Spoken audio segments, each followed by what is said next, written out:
మరొకమారు దేవుని సన్నిధి కొరకు ఆశతో ఆసక్తితో ధైర్యముతో చేరి వచ్చిన ప్రియులైన మీ అందరికీ వందనాలు. ప్రభువు నామమున శుభాలు దైవాశీస్సులు తెలియజేస్తున్నాను. నీ సన్నిధిలో సంపూర్ణ సంతోషము కలదు, నీ కుడి చేతిలో నిత్యము సుఖములు కలవని దేవుని వాక్యం చెప్పింది.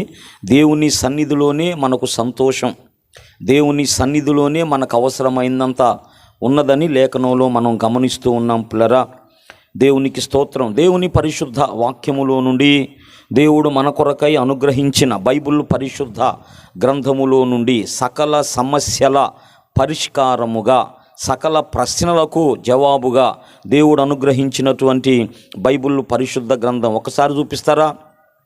మాట్లాడుమయ్యా ఓ వాక్య దైవం, మండించుమయ్యా మా దీన హృదయం. మాట్లాడుమయ్యా ఓ వాక్య దైవం, మండించుమయ్యా మా దీన హృదయం. చూపించుమయ్యా నీ మహిమ తేజం, చూపించుమయ్యా నీ మహిమ తేజం. తొలగించుమయ్యా మా పాత నైజం, తొలగించుమయ్యా మా పాత నైజం. మాట్లాడుమయ్యా ఓ వాక్య దైవం, మండించుమయ్యా మా దీన హృదయం. దేవుని పరిశుద్ధ వాక్యములో నుండి 2 వచనాలు మీ దృష్టికి, మీ గమనానికి తీసుకొస్తాను పిల్లరా. మొదట అపోస్తలుల కార్యములు 2వ అధ్యాయము 42వ వాక్యము. అపోస్తలుల కార్యములు 2:42 వచనాన్ని మనం చదువుకుందాం. వీరు అపోస్తలుల బోధయందును సహవాసమందును రొట్టె విరుచుటయందును ప్రార్థన చేయుటయందును ఎడతెగక నుండిరి. అలాగనే ఎఫెసీ పత్రిక 2వ అధ్యాయము 20వ వాక్యము. ఎఫెసీ పత్రిక 2వ అధ్యాయము 20వ వాక్యం. క్రీస్తు యేసే ముఖ్యమైన మూల రాయి అయ్యుండగా అపోస్తలులు ప్రవక్తలు వేసిన పునాది మీద మనము కట్టబడి ఉన్నాము. దేవుడి పరిశుద్ధ లేఖనాలు మనందరి వినికిడిలో ధ్యానములో దీవించునుగాక. దేవుని పరిశుద్ధాత్మ మనలను దర్శించునుగాక. తన సత్యవాక్యమును మనకు బోధించునుగాక, నేర్పించునుగాక. చిన్న మాట ప్రార్థన చేసుకుందాం. స్తోత్రమయ్యా, స్తోత్రమయ్యా. ప్రేమ కలిగిన మహాపరిశుద్ధ తండ్రి, జీవము కలిగిన మిక్కిలి గొప్ప దైవమా, జీవాధిపతి, నీకు స్తుతులు, స్తోత్రాలు స్తోత్రాలు స్తోత్రాలు చెల్లిస్తున్నామయ్యా. మీ ప్రియ కుమారుడు, మా ప్రియ ప్రభువు, మా రక్షకుడైన యేసు ప్రభువు పరిశుద్ధ నామమున నీ పరిశుద్ధ సన్నిధిని కలిగి ఉన్న భాగ్యాన్ని మాకు అనుగ్రహించినందుకై మీకు స్తోత్రమయ్యా. మీ కుమారుని ద్వారా మీ సన్నిధిలోనికి నాయన మమ్మల్ని తీసుకొచ్చినందుకు ప్రభా, నీ పాద సన్నిధిలో మమ్మల్ని ఉంచినందుకు నాయన మీకు స్తోత్రాలు వందనాలు చెల్లిస్తున్నామయ్యా. మీ కుమారుని ద్వారా మమ్మలను సృష్టించారు, మీ కుమారుని ద్వారా మమ్మలను రక్షించారు, మీ కుమారుని శరీరమును జీవము గల సంఘములో మమ్మలను చేర్చి మీ దయాపూర్వక సంకల్పాన్ని మాలో నాలో జరిగిస్తూ ఉన్న తండ్రి, మీకు స్తోత్రాలు వందనాలు చెల్లిస్తున్నామయ్యా. త్రియేక దేవా, మీకు స్తుతులు స్తోత్రాలు చెల్లిస్తున్నాం. మమ్మలను ప్రేమించి మీరు అనుగ్రహించిన ఈ ప్రార్థనా దినాలను బట్టి నాయన మీకు స్తోత్రాలు. సన్నిధి కూడికల కొరకు ప్రభా మీకు స్తోత్రం చెల్లిస్తున్నామయ్యా. ఉదయకాలం అంతా కూడా తోడుగా ఉన్నావు ప్రభా, మీకే వందనాలు స్తోత్రాలు. అనేక రీతులుగా మమ్మల్ని దర్శించి మాతో మాట్లాడినందుకు నాయన మీకు వందనాలయ్యా. మాకు అవసరమైనవి, మాకు కావలసినవి నాయన మీరు మాకు ఇస్తారు ప్రభా. మీరు ఇవ్వకుండా ఉండలేరయ్యా. దాని వెనుకున్న కారణాలు ఏమిటో ప్రభా మీరు ఉదయకాలం మాకు తెలియపరిచారయ్యా. నీతో మాకు సంబంధం ఉందని అయ్యా, నువ్వు మమ్మల్ని ఎంతగానో ప్రేమిస్తున్నావని, మీ చిత్తంలో ఈ లోకంలో పుట్టిన వారము గనుక ప్రభా కన్న తండ్రి, అంత మాత్రమే కాదు నీ నిత్య సంకల్పంలో మేము ఒక భాగాలమై ఉన్నాము గనుక ప్రభా దయగల తండ్రి, ఈ లోకంలో ప్రభా నిన్ను ఘనపరచడానికి మాకు అవసరమైనవన్నీ కూడా ప్రభా మీరు ఇస్తానని వాగ్దానం చేశారయ్యా. నా నీతిని, నా రాజ్యాన్ని మీరు వెతకండి, అప్పుడు మీకు అవసరమైనవి మీకు అనుగ్రహింపబడునని ప్రభా మీరు సెలవిచ్చారు తండ్రి. వాక్యమును మందరి హృదయాల్లో భద్రపరుసయ్యా. ఈ రాత్రి మరొక మారు ప్రభా ఇలాగు నాయన మీ సన్నిధిని కలిగి ఉండడానికి, మీ ముఖదర్శనాన్ని చేసుకోవడానికి ప్రభా, మీ ఆశీర్వాదాన్ని పొందుకోవటానికి మాకు ఇచ్చిన కృపను బట్టి నీకు స్తోత్రాలు. పరిశుద్ధాత్మదేవ, ఇది మీ వలన కలిగిన కార్యం గనక నాయన మీకు స్తోత్రాలు. నీ బిడ్డలందరినీ కూడా ఇక్కడికి తీసుకొచ్చినందుకు నాయన, తోలుకొచ్చినందుకు నాయన మీకు స్తుతులు కృతజ్ఞతలు చెల్లిస్తున్నాం. మా మంచి కాపరి, మా గొప్ప కాపరి, మా ప్రధాన కాపరి, మా ప్రేమ కాపరి తండ్రి దర్శించయ్యా. ఈ రాత్రి మరొక మారు నాయన మాకు అవసరమైనటువంటి సత్యమందు, వాక్యమందు మేము స్థిరులమై ఉండడానికి తండ్రి నీకు స్తోత్రం. నీ వాక్యం చెప్పిందయ్యా, ప్రభువునందు మీ ప్రయాస వ్యర్థము కాదని ఎరిగి స్థిరులు కదలని వారు ప్రభు కార్యాభివృద్ధి యందు ఎప్పటికీ ఆసక్తి కలిగి ఉండమని నీ లేఖనం చెప్పిందయ్యా. కన్న తండ్రి, మా విశ్వాసంలో, భక్తిలో మేము స్థిరపడినట్టుగా ఈ గందరగోళం అంతటి మీద నా ప్రభా మేము ఒక క్లారిటీ ప్రభా, ఒక స్పష్టత కలిగి మీ ముందుకెళ్ళడానికి మీ సత్యవాక్యాన్ని మరొకసారి మా కొరకు పంపించి మమ్మల్ని ఆశీర్వదించమని ఘనత, మహిమ, ప్రభావాలు మీకే చెల్లిస్తూ మీ దాసుడను, మీ సేవకుడను నన్ను మీ పాదాలకు అప్పగించుకుంటూ యేసునాథుని పరిశుద్ధ నామమున స్తుతించి స్తోత్రాలు చెల్లించి నిండు హృదయంతో ఆరాధించి ప్రార్థిస్తూ ఉన్నాము తండ్రి. ఆమేన్. ప్రభువుకు స్తోత్రం చెబుదాం. హల్లెలూయా. దేవునికే మహిమ కలుగునుగాక. పిల్లరా, మనం చదువుకున్నటువంటి లేఖన భాగం, విశ్వసించినటువంటి మనము కానీ, విశ్వసించబోయేటువంటి వారందరూ కానీ పిల్లరా, దేవుడు తన ప్రియులైన వారు, తన ప్రజలైన వారు స్థిరులై ఉండాలని మరి దేవుడే ఒక ప్రమాణ వాక్యమును మరి ఇచ్చినట్లుగా దేవుని వాక్యంలో మనం గమనిస్తూ ఉన్నాము పిల్లరా. ఒక ప్రమాణ వాక్యము, దీని ప్రకారము మనము జీవించాలని, దీని ప్రకారం జీవించినప్పుడే మనము సరైన విశ్వాసంలో, సరైన భక్తిలో ఉంటామని, దాని ప్రకారమే మనం జీవించినప్పుడు మనం నిత్య జీవానికి మనం వారసులం అవుతామని దేవుడు ఒక బోధను మనకు అప్పగించాడు. విశ్వసించిన వారికి, విశ్వసింపబోయే వారికి, లోపల ప్రవేశించిన వారికి అదే టీచింగు, ప్రవేశించబోయే వారికి కూడా అదే టీచింగు, అదే బోధ అన్నమాట. కాబట్టి నమ్మినటువంటి మనం అందరం కూడా పిల్లరా ఒక బోధ నమ్మాలి, ఒక బోధలో మనం ఉండాలి. ఎందుకంటే గందరగోళమంతా కూడా ఉన్నది. ఇది ప్రథమ శతాబ్దంలోనే యేసు ప్రభువు మనందరి కోసం మరణించి తిరిగి లేచి ఆయన ఆరోహణమైన మరి కొద్ది దినాలకే, 10 దినాలకు కదా పరిశుద్ధాత్మ దేవుడు వచ్చాడు. పరిశుద్ధాత్మ దేవుడు అపోస్తలుల మీదక అగ్నిజ్వాలంతో వచ్చిన తర్వాత వాళ్ళు సువార్తను ప్రకటించడానికి ధైర్యం వాళ్ళకే వచ్చింది. అంటే యేసు ప్రభు ఏదైతే చెప్పాడో అది చేయడానికి ప్రభు అన్నాడు కదా, నేను చెప్పినవన్నీ మీరు చేయాలి, కాబట్టి మీకు శక్తి కావాలి, మీకు శక్తి కావాలి, జ్ఞానము కావాలి, ధైర్యము కూడా కావాలి. కాబట్టి నేను అప్పగించినటువంటి పనులు, ఈ సువార్త ప్రకటన అనేది, నేను చేసిన త్యాగాన్ని ప్రజలందరికీ కూడా, సర్వలోకానికి మీరు ప్రకటించాలంటే పరిశుద్ధాత్మ దేవుడు కావాలి. నేను వెళ్ళి ఆయనను పంపుతాను, మీరు కనిపెట్టుకోండమన్నాడు. కాబట్టి ఆ వాగ్దానం కొరకు అపోస్తలులు మేడగదిలో వారు కనిపెట్టుకున్నారు కదా. 10 దినాలు కదా, పెంతుకోస్తను పండుగ దినం వచ్చినప్పుడు, ఒక ఫెస్టివల్, యూదుల పండుగ అది, పెంతుకోస్తను పండుగ దినము, అది ఆ పండుగ ఉంది వాళ్ళకి. 7 పండుగలలో ఒక పండగ పెంతుకోస్తను పండగ, అది వారముల పండుగ అని కూడా అంటారు దాన్ని. వారముల పండుగ పంట చేతికి వచ్చినప్పుడు కదా, అది ప్రథమ ఫలములు అనుకుంటా. ఇది ఒక పండగ, ఇది కూడా అలాగే చేస్తారు. మరి పండుగ వచ్చినప్పుడు వీళ్ళందరూ మేడగదిలో దాదాపుగా 120 మంది కూడుకొని ప్రేయర్ చేస్తూ ఉన్నారు. ప్రార్థన చేస్తున్న సమయంలో గొప్ప శబ్దం వచ్చిందంట. గొప్ప శబ్దం వచ్చి అగ్ని వచ్చి, ఆ అగ్ని నాలుకలుగా విభాగింపబడి, ఆ వచ్చినటువంటి వారందరి మీద కూడా ఆ పరిశుద్ధాత్మ వచ్చాడనమాట. అప్పుడు వాళ్ళు భాషలతో మాట్లాడినట్టుగా, అంటే పరిశుద్ధాత్మ వచ్చినటువంటి గుర్తు అన్నమాట. అది వాళ్ళకి తెలియకుండానే పిల్లరా భాషలతో మాట్లాడారు. ఎందుకంటే సువార్త ప్రకటించాలి కాబట్టి, ఒకే లాంగ్వేజ్తో అంతటా సువార్తను తీసుకెళ్ళలేరు. కాబట్టి నానా విధములైన భాషలు వాళ్ళకు వచ్చేసినాయి. వాళ్ళు వచ్చినటువంటి దాదాపు ఆ పండగ కోసం పిల్లరా 16 రకాల జాతుల మనుషులు ఏమో వస్తారు. అక్కడ మీరు లెక్క పెట్టుకుంటే ఉండిద్ది. వాళ్ళందరూ అక్కడ వస్తారు. నేను అంతకుముందు బైబిల్లో అంకేసాను అనమాట. వాళ్ళందరూ కూడా అక్కడికి వచ్చారు. ఆ పండగ సందర్భంలో అక్కడికి వస్తారు పిల్లరా. దేవునికే మహిమ కలుగును గాక. ఈ వచ్చినటువంటి వారి భాషలో వీళ్ళు సువార్త ప్రకటించేశారు. అంటే ఇదంతా పరిశుద్ధాత్మ ద్వారా జరిగినటువంటి కార్యం అన్నమాట. ఎప్పుడైతే పరిశుద్ధాత్మ వారి మీదకు వచ్చాడో వారు శక్తి పొందుకున్నారు, వారు జ్ఞానమును పొందుకున్నారు, వారు ధైర్యమును పొందుకున్నారు. దేవునికి స్తోత్రం. ఇక యేసు ప్రభు ఏదైతే వాళ్ళకి చెప్పాడో అదంతటిని కూడా వాళ్ళు ప్రకటించడానికి మరి దేశాలు వెళ్ళారు. అయితే యేసు ప్రభు ఉన్నప్పుడు వారికి ఒక బోధన అప్పగించాడంట.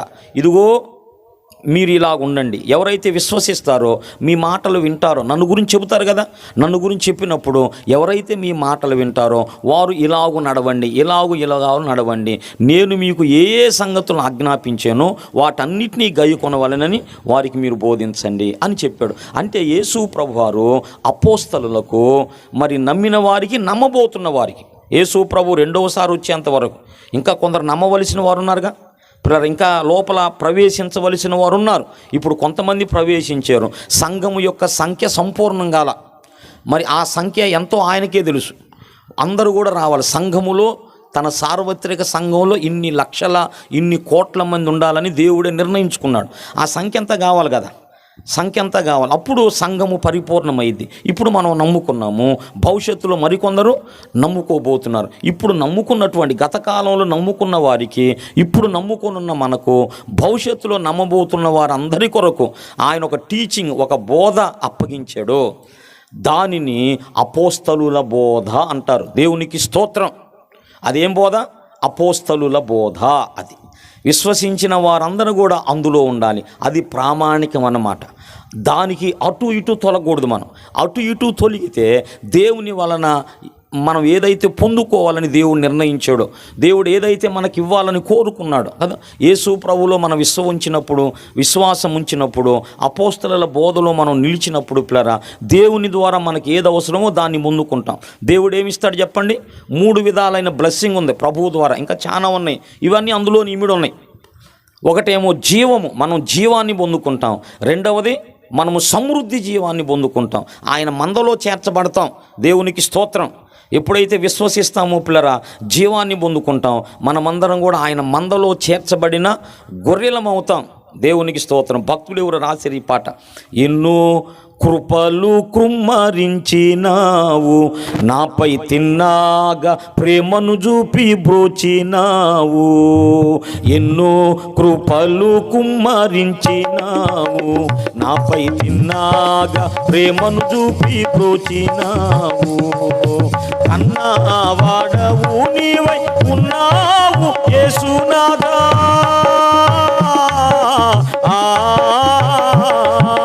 కన్నవాడవు నీవై ఉన్నావు యేసునాథ. భిన్నమైన త్రోవలన్నీ తొలగించినావు, భిన్నమైన తొలగించినావు. ఎన్నో కృపలు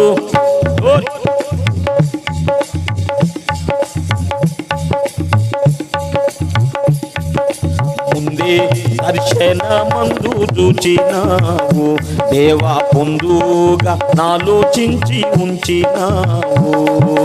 ముందే దర్శనమందు చూచినావు, దేవా పొందుగా నాలోచించి ఉంచినావు. చిందియున్న విమల సిలువా రక్తము వలన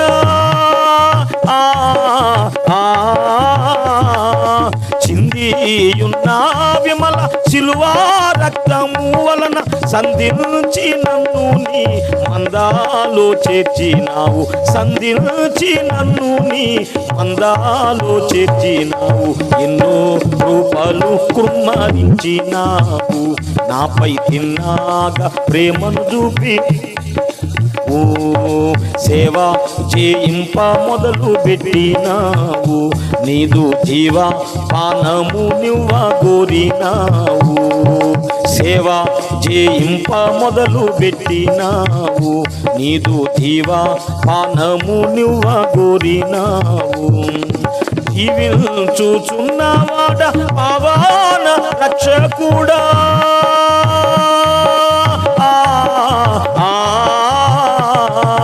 జీవించుచున్నవాడ పవన రక్షకుడా, నీవే సర్వాధికారివి నిజమైన దేవుడవయ్యా, నీవే సర్వాధికారివి నిజమైన దేవుడవయ్యా.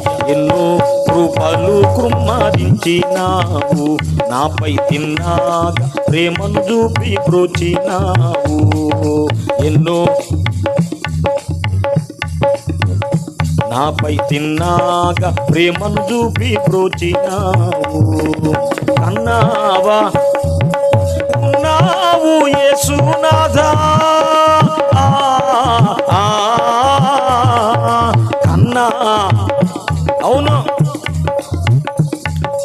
భిన్నమైన త్రోవలన్నీ తొలగించినావు, భిన్నమైన త్రోవలన్నీ తొలగించినావు. ఎన్నో కృపలు కుమ్మరించినావు, నాపై తిన్నాగా. దేవునికి మహిమ కలుగును గాక. ఎందుకు ఈ మాట చెప్పానంటే, ఎందుకు ఈ పాట పాడానంటే, రక్షించిన మనల్ని కూడా దేవుడు ఏం చేశాడు, తన మందలో చేర్చాడు. అది ఆయన మందలో చేర్చబడిన గొర్రెలము. మన కాపరెవరు? ప్రభు అయిన క్రీస్తు. ఆయన మన మంచి కాపరి. మంచి కాపరి ఏం చేస్తాడు? గొర్రెల కోసం తన ప్రాణమైనా పెడతాడు. ప్రాణం పెట్టాడు, పెట్టి నిరూపించుకున్నాడు. నేను మీకోసం ప్రాణం పెట్టిన వాడను కనుక మిమ్మల్ని ఎప్పటికి కూడా విడవను. కనుక సరైన టీచింగ్లో, ఈ ప్రమాణ వాక్యములో, అపోస్తలుల బోధలో మనం లేకపోతే పిల్లరా, దేవుని వలన కలిగే ఆశీర్వాదాలు మనం మిస్ అయిపోతాం. అది జీవం పొందుకోలేము. రెండవది, ఆయన గొర్రెలుగా మనం ఉంటే మనకు సమృద్ధి జీవాన్ని ప్రభు ఇస్తాడు. అది సమృద్ధి జీవాన్ని మనకిస్తాడు. ఆయన గొర్రెగా మనం ఉన్నప్పుడు మనకు మేతకు తక్కువ ఉండదు, వాటర్కు తక్కువ ఉండదు. పచ్చిక గల చోట్ల ఆయన నన్ను తీసుకెళ్తాడు. జీవ జలముల యొద్ద నన్ను, అబ్బా ఏసన్న గారు రాశాడు ఆ పాట. పచ్చిక గల చోట్ల పరుండ చేసితివి, జీవ జలములు త్రాగనిచ్చితివి. పచ్చిక గల చోట్ల పరుండ చేసితివి, జీవ జలములు త్రాగనిచ్చితివి. నా ప్రాణమునకు సేద తీర్చితివి, నీతియు శాంతియు నాకీచితివి. నా అవును సేద తీర్చితివి, నీతియు శాంతియు నాకీచితివి. ఆనందమే పరమానందమే, ఆశ్రయపురమైన యేసయ్యా నీలో. ఆనందమే పరమానందమే, ఆశ్రయపురమైన యేసయ్యా నీలో. ఆపత్కాలములన్నిటిలో ఆదరించిన అక్షయుడా నీకే స్తోత్రము. ఆపత్కాలములన్నిటిలో ఆదరించిన అక్షయుడా నీకే స్తోత్రము. ఆనందమే పరమానందమే, ఆశ్రయపురమైన యేసయ్యా నీలో. ఆయన మందలో మనం ఉన్నప్పుడు పిల్లరా ఆనందమే. అదనమాట సమృద్ధి జీవము మనకున్నది. కనుక ఆయన గొర్రెలమై ఉన్నప్పుడు మనం దేనికి భయపడాల్సిన అవసరం లేదు. ఆ స్టాండర్డ్స్లో, ఆ ప్రమాణములలో, అపోస్తలులు మనకిచ్చినటువంటి ఆ ప్రమాణములలో పిల్లరా, ఆ సిద్ధాంతములలో, ఆ డాక్ట్రిన్లో మనము నిలిచి ఉండకపోతే, ఏదో ఒకట్లేయా నమ్ముకున్నాను కదా అంటే కుదరదు. నమ్మిన మనము అపోస్తలుల బోధలో ఉండాలి. అది బైబుల్ చెప్పింది. నమ్మిన మనం, నమ్మబోతున్న వారు, రేపు వచ్చేవాళ్ళు కూడా రక్షణ పొంది నాకు ఇందులోనే ఉండాలి. లేకపోతే జీవం మనం పొందుకోలేము, సమృద్ధి జీవాన్ని మనం పొందుకోలేము, నిత్య జీవాన్ని మనం స్వతంత్రించుకోలేం. నిత్య జీవం కోసం మనందరూ పిలిచాడు. కాబట్టి ఇది చాలా ప్రాముఖ్యమైనటువంటి విషయం అన్నమాట. దేవునికి స్తోత్రం. అందులో మనము నిలిచి ఉండాలి. అపోస్తలుల బోధలో అన్నాడు కదా, విశ్వసించిన వారందరూ కూడా, రక్షణ పొందిన వారందరూ కూడా పిల్లరా ఆ దినము ఇంచుమించు 3,000 మంది చేర్చబడిది అని ఉంది కదా, 43 చూడు పైన. ఆ దినము దొరికిందా? అతని వాక్యము అంగీకరించిన వారు బాప్తిస్మము పొందిరి. ఆ దినమందు ఇంచుమించు 3,000 మంది చేర్చబడిరి. 3,000 మంది ఏం చేయబడ్డారు? చేర్చబడ్డారు. దిగల మతంలోకి. అమ్మా ఎందులో దిగారు? మీరు కూడా దిగారంటగా. ఇది దిగటానికి బాయి కాదు బాబు, దిగారంటగా. అందులోకి దిగటం కాదు, చేర్చబడుట. ఎవరైతే రక్షణ పొందుతారో వారు చేర్చబడతారు. ఎక్కడ చేర్చబడతారు? క్రీస్తు శరీరములో అవయవాలుగా చేర్చబడతారు. రక్షణ పొందుట వలన క్రీస్తులో మనం ఒక భాగాలం అయిపోతాం. రక్షణ పొందుట వలన దేవుని ఫ్యామిలీలో మనం ఒక మెంబర్ అయిపోతాం. దేవుని కుటుంబ సభ్యులం అయిపోతాము. బాప్తిస్మాన్ని పొందుట వలన ఆయన రాజ్యంలో మనం చేర్చబడతాము. బాప్తిస్మం పొందుట వలన ఆయన సంఘములో మనం చేర్చబడతాము. బాప్తిస్మం పొందుట వలన ఆయన సైన్యములో మనం చేర్చబడతాం. రక్షణ పొందిన వారందరూ కలిగి ఉండవలసిన సాక్ష్యం ఇది. మనం ఆయన సైన్యంలో చేరాం, ఆయన రాజ్యంలో చేర్చబడ్డాం, ఆయన కుటుంబంలో రక్షణ పొందుట వలన ఆయన కుటుంబ సభ్యులమయ్యాం. మనం అందరం ఎవరు చెప్పండి? ఆయన కుటుంబ సభ్యులమయ్యాం. ఇదే విషయాన్ని పిల్లరా దేవుడు మన పట్ల చేసిన కార్యాన్ని గురించి పేతురు భక్తుడు మొదటి పత్రిక 2వ అధ్యాయం 9వ వచనంలో చెబుతాడు కదా, మీరు చీకటిలో నుండి ఆశ్చర్యకరమైన తన వెలుగులోనికి మిమ్మును పిలిచిన. ఒకప్పుడు చీకట్లో ఉన్నాము, ఇప్పుడు చీకట్లో లేము. ఆశ్చర్యకరమైన తన వెలుగులో ఉన్నాము. ఇప్పుడు మనం చీకట్లో ఉన్నవాళ్ళమా, వెలుగులో ఉన్నవాళ్ళమా? వెలుగులో ఉన్నవాళ్ళం. యేసు ప్రభు చేశాడు, వెలుగులోకి మనం తీసుకొచ్చాడు. ఆయన గుణాతిశయములను ప్రచురము చేయు నిమిత్తము ఏర్పరచబడిన వంశము, రాజులైన యాజక సమూహము, పరిశుద్ధ జనము, అదుగో own people, God own people, God family అన్నమాట. ఆయన సొత్తైన ప్రజలము. మనం ఎవరు చెప్పండి? మనము సొంత బిడ్డలమయ్యాం.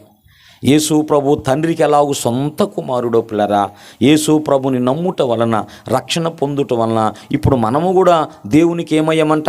సొంత బిడ్డలమయ్యాము. ఆయన రక్తం మనలో ఉంది, ఆయన శరీరం మనలో ఉన్నది. కనుక ఈ మాట చెప్పాడు. అపోస్తల కార్యాలు 1వ అధ్యాయంలో మీరు గమనించగలుగుతారు. యూదా పోగొట్టుకున్నటువంటి స్థానాన్ని పిల్లరా మీరు చూస్తే 23, 1వ అధ్యాయం 23. అప్పుడు వారు యూస్తు అను మారు పేరు గల బర్సబ్బా అనబడిన యేషోపు, మత్తీయా అను ఇద్దరు నిలువబెట్టి ఇట్లని ప్రార్థన చేసిరి, అందరి హృదయములను ఎరిగున్న ప్రభువా, తన చోటికి పోవుటకు యోధా తప్పిపోయి పోగొట్టుకొనిన ఈ పరిచర్యలోనూ అదుగు అపోస్తలత్వము, అది చాలా ప్రాముఖ్యం అన్నమాట. అపోస్తలత్వం అనేది ఎవరి ద్వారా పొందుకున్నారు? యేసు ప్రభు ద్వారా. వారిని పిలుచుకొని పిల్లరా ఏం చేశాడు యేసు ప్రభు? వారికి అపోస్తలులు అని పేరు పెట్టాడు అన్నమాట.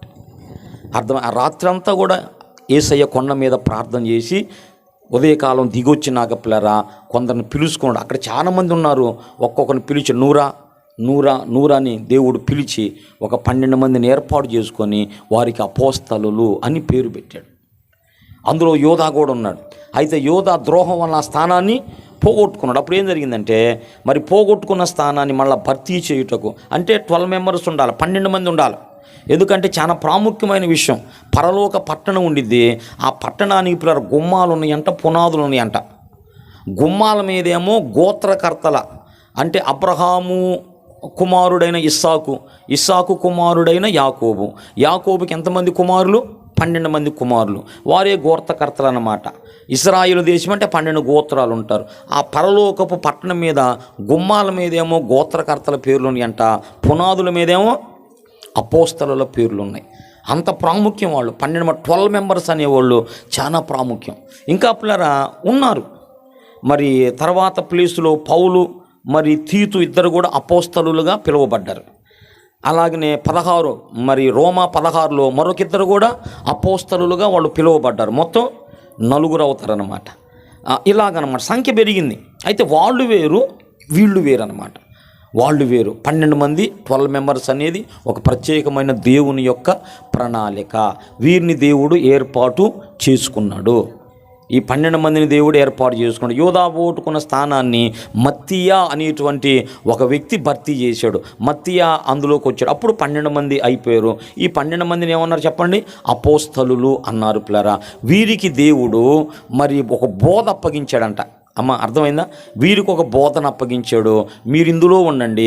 ఎవరైతే మీ మాటలు విని సువార్త విని రక్షణ పొందుకుంటారో వారికి కూడా ఈ బోధ నేర్పండి. ఈ బోధలో ఉంటేనే తప్ప పరలోకం రాదు. చాలా కేర్ఫుల్ అనమాట. అపోస్తలుల బోధ యందును సహవాసమందును పిల్లరా మనం జాగ్రత్త కలిగి ఉండాలి.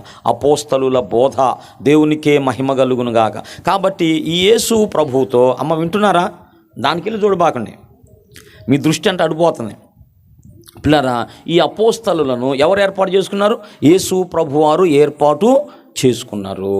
వీళ్ళు యేసు ప్రభువుతో సంచరించారు, యేసు ప్రభువుతో తిన్నారు, యేసు ప్రభువుతో తాగారు, యేసు ప్రభువుతో ఉన్నారు వీళ్ళు. ఇక యేసు ప్రభువు గురించి వీళ్ళకి తెలిసినంత నన్ను అడిగితే ఇంకా ఎవరికి తెలిసి ఉండడానికి అవకాశం ఉండదు. ఈ అపోస్తలులకు తెలిసినంత ఇంకా ఎవరికి కూడా తెలిసి ఉండదు. ఇంకొక సంగతి ఏంటంటే తెలుసుకోవటానికి అవకాశం ఉంది. అపోస్తలుల కంటే కూడా ప్రవక్తల కంటే కూడా యేసు ప్రభువుని తెలుసుకునే అవకాశం ఈనాటి మరి సంఘానికి ఉంది. ఎలాగంటారా? ఎలాగంటే సంపూర్ణమైన లేఖనాలు కలిగిన గ్రంథం మన చేతిలోకి వచ్చింది. రెండవది పరిశుద్ధాత్మ దేవుణ్ణి మనం వరంగా పొందుకున్నాం. అవకాశం వాళ్ళకి లేకుండా పోయింది. వాళ్ళ దగ్గరకు వచ్చేవాడు, మాట్లాడేవాడు, వెళ్ళిపోయేవాడు. కానీ మనకి ఆధిక్యత ఉన్నది. మనం దేవుని ఆత్మను పొందుకున్నాం. విశ్వసించిన వారందరిలో కూడా పరిశుద్ధాత్మ దేవుడు ఉన్నాడు. తర్వాత లేఖనాలు గ్రంథంగా మన చేతిలోకి వచ్చింది. అంటే యేసు ప్రభువుని అపోస్తలుల కంటే కూడా మనం తెలుసుకోవడానికి అవకాశం ఉందని చెబుతున్నాను. వాళ్ళకంటే గొప్పవాళ్ళమని చెప్పట్లేదు. తెలుసుకోవడానికి మనకైతే అవకాశం అనేది ఉన్నది. దేవునికి స్తోత్రం. అయితే అపోస్తలులకు తెలిసినంత ఇంకెవరికి తెలియటానికి అవకాశం ఉండదేమో అనుకుంటా. దేవునికి మహిమ కలుగును గాక. అవును కదా? ఎందుకంటే వారు దగ్గరగా ఉండి యేసు ప్రభువుతో దగ్గరగా ఉండి యేసు ప్రభువుతో తిని యేసు ప్రభువుతో తాగి యేసు ప్రభువుతోనే ఉన్నారు. కనుక యేసు ప్రభు ఎవరు అనేది వారికి తెలిసినంతగా ఇంకెవరికి తెలియటానికి అవకాశము లేదు. ఒక సందర్భంలో వారి ముందు తనేమిటో తాను ప్రత్యక్షపరుచుకున్నాడు. మాటలు చెప్పటం కాదు, క్రియలలో చూపించడం కాదు. ఒక సందర్భంలో మత్తయి 17 పిల్లరా మొదటి అధ్యాయం చూడండి. మత్తయి సువార్త 17వ అధ్యాయం మొదటి వచనంలో ఒక అద్భుతం జరిగిందయ్యా. 6 దినములైన తరువాత యేసు పేతురును యాకోబును అతని సహోదరుడైన యోహానును వెంట పెట్టుకొని ఎత్తైన ఒక కొండ మీదకి ఏకాంతముగా పోయాడు. వారి ఎదుట దేవునితో రూపాంతరము పొందాడు. అంటే దాని అర్థమైంది అంటే యేసు ప్రభు ఒరిజినల్గా మరి ఈ భూమి మీదకి మనిషిగా రాకమునుపు పరలోకంలో ఎలాగున్నాడో ఆ వ్యక్తిత్వం అంతటిని కూడా ఆ రూపాన్ని వాళ్ళకు చూపించాడు. ఎంత అద్భుతం కదా! అంటే యేసు ప్రభు ఈ లోకానికి రాకమును పరలోకంలో తండ్రి యొద్ద ఎలాగైతే ఉన్నాడో ఆ ఒరిజినల్ ఆ ఫేస్ అన్నమాట చూపించేటప్పుడు వాళ్ళు భయపడిపోయారు. అమ్మో ఇలాగుంటాడా యేసు ప్రభు అని. అంటే అపోస్తలులకు తెలిసినంతగా యేసు ప్రభువు గురించి ఎవరికి తెలియటానికి అవకాశం లేదని చెబుతున్నాను. దేవునికే మహిమ కలుగును గాక.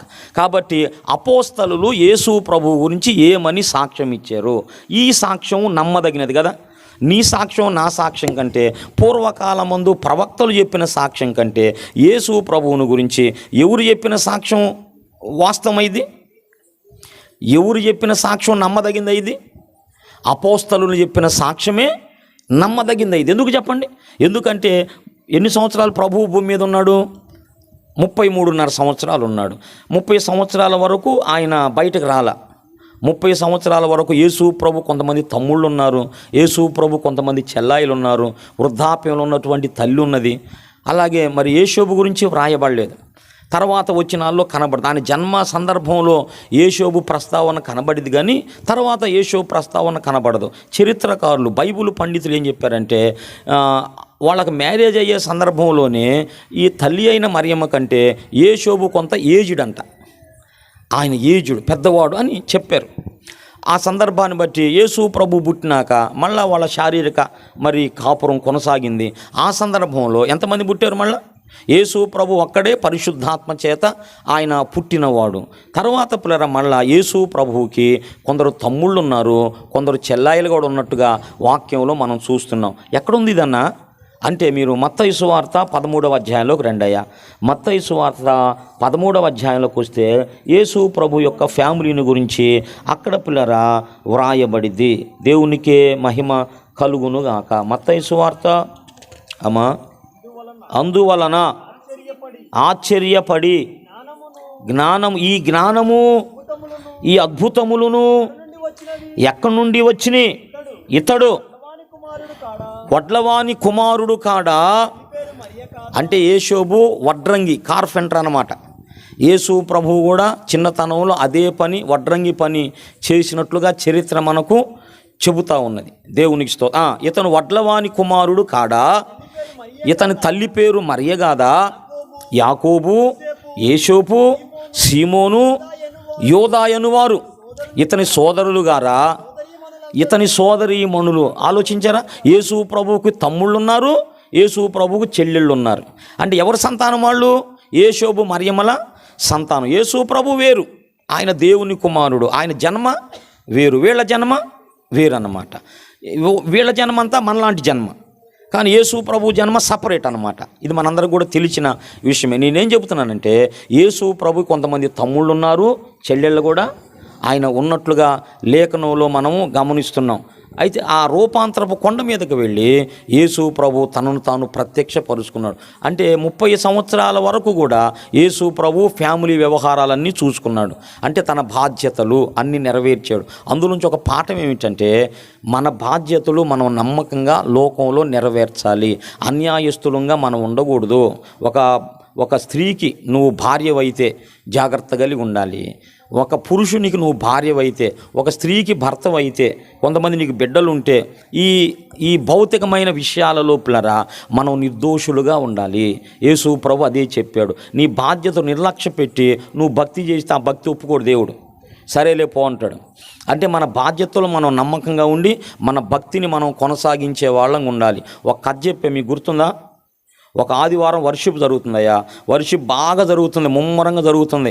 అంత అయిపోయినాక ఒక సాక్ష్యం కొరకు, సాక్ష్యాల సమయం.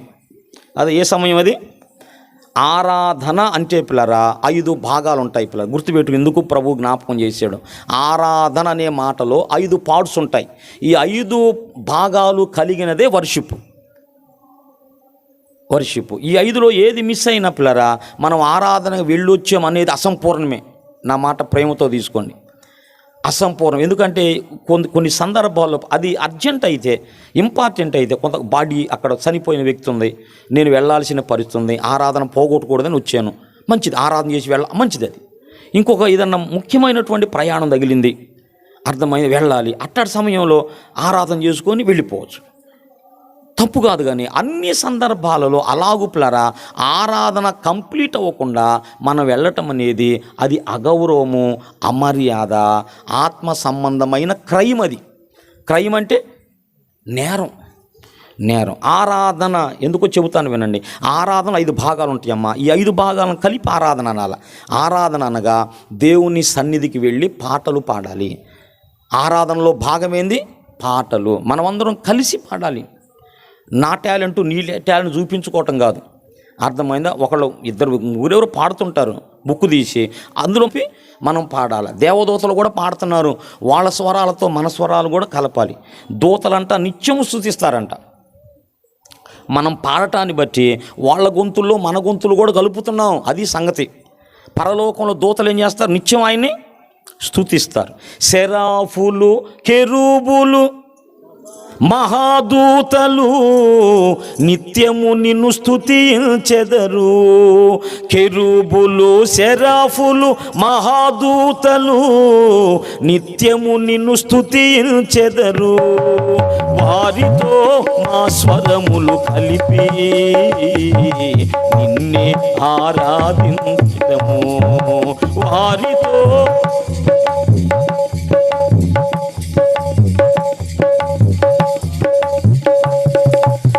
అత్యున్నత సింహాసనముపై ఆసీనుడవైన మా దేవా నీకే ఆరాధన, నీకే ఆరాధన, నీకే మా ఆరాధన,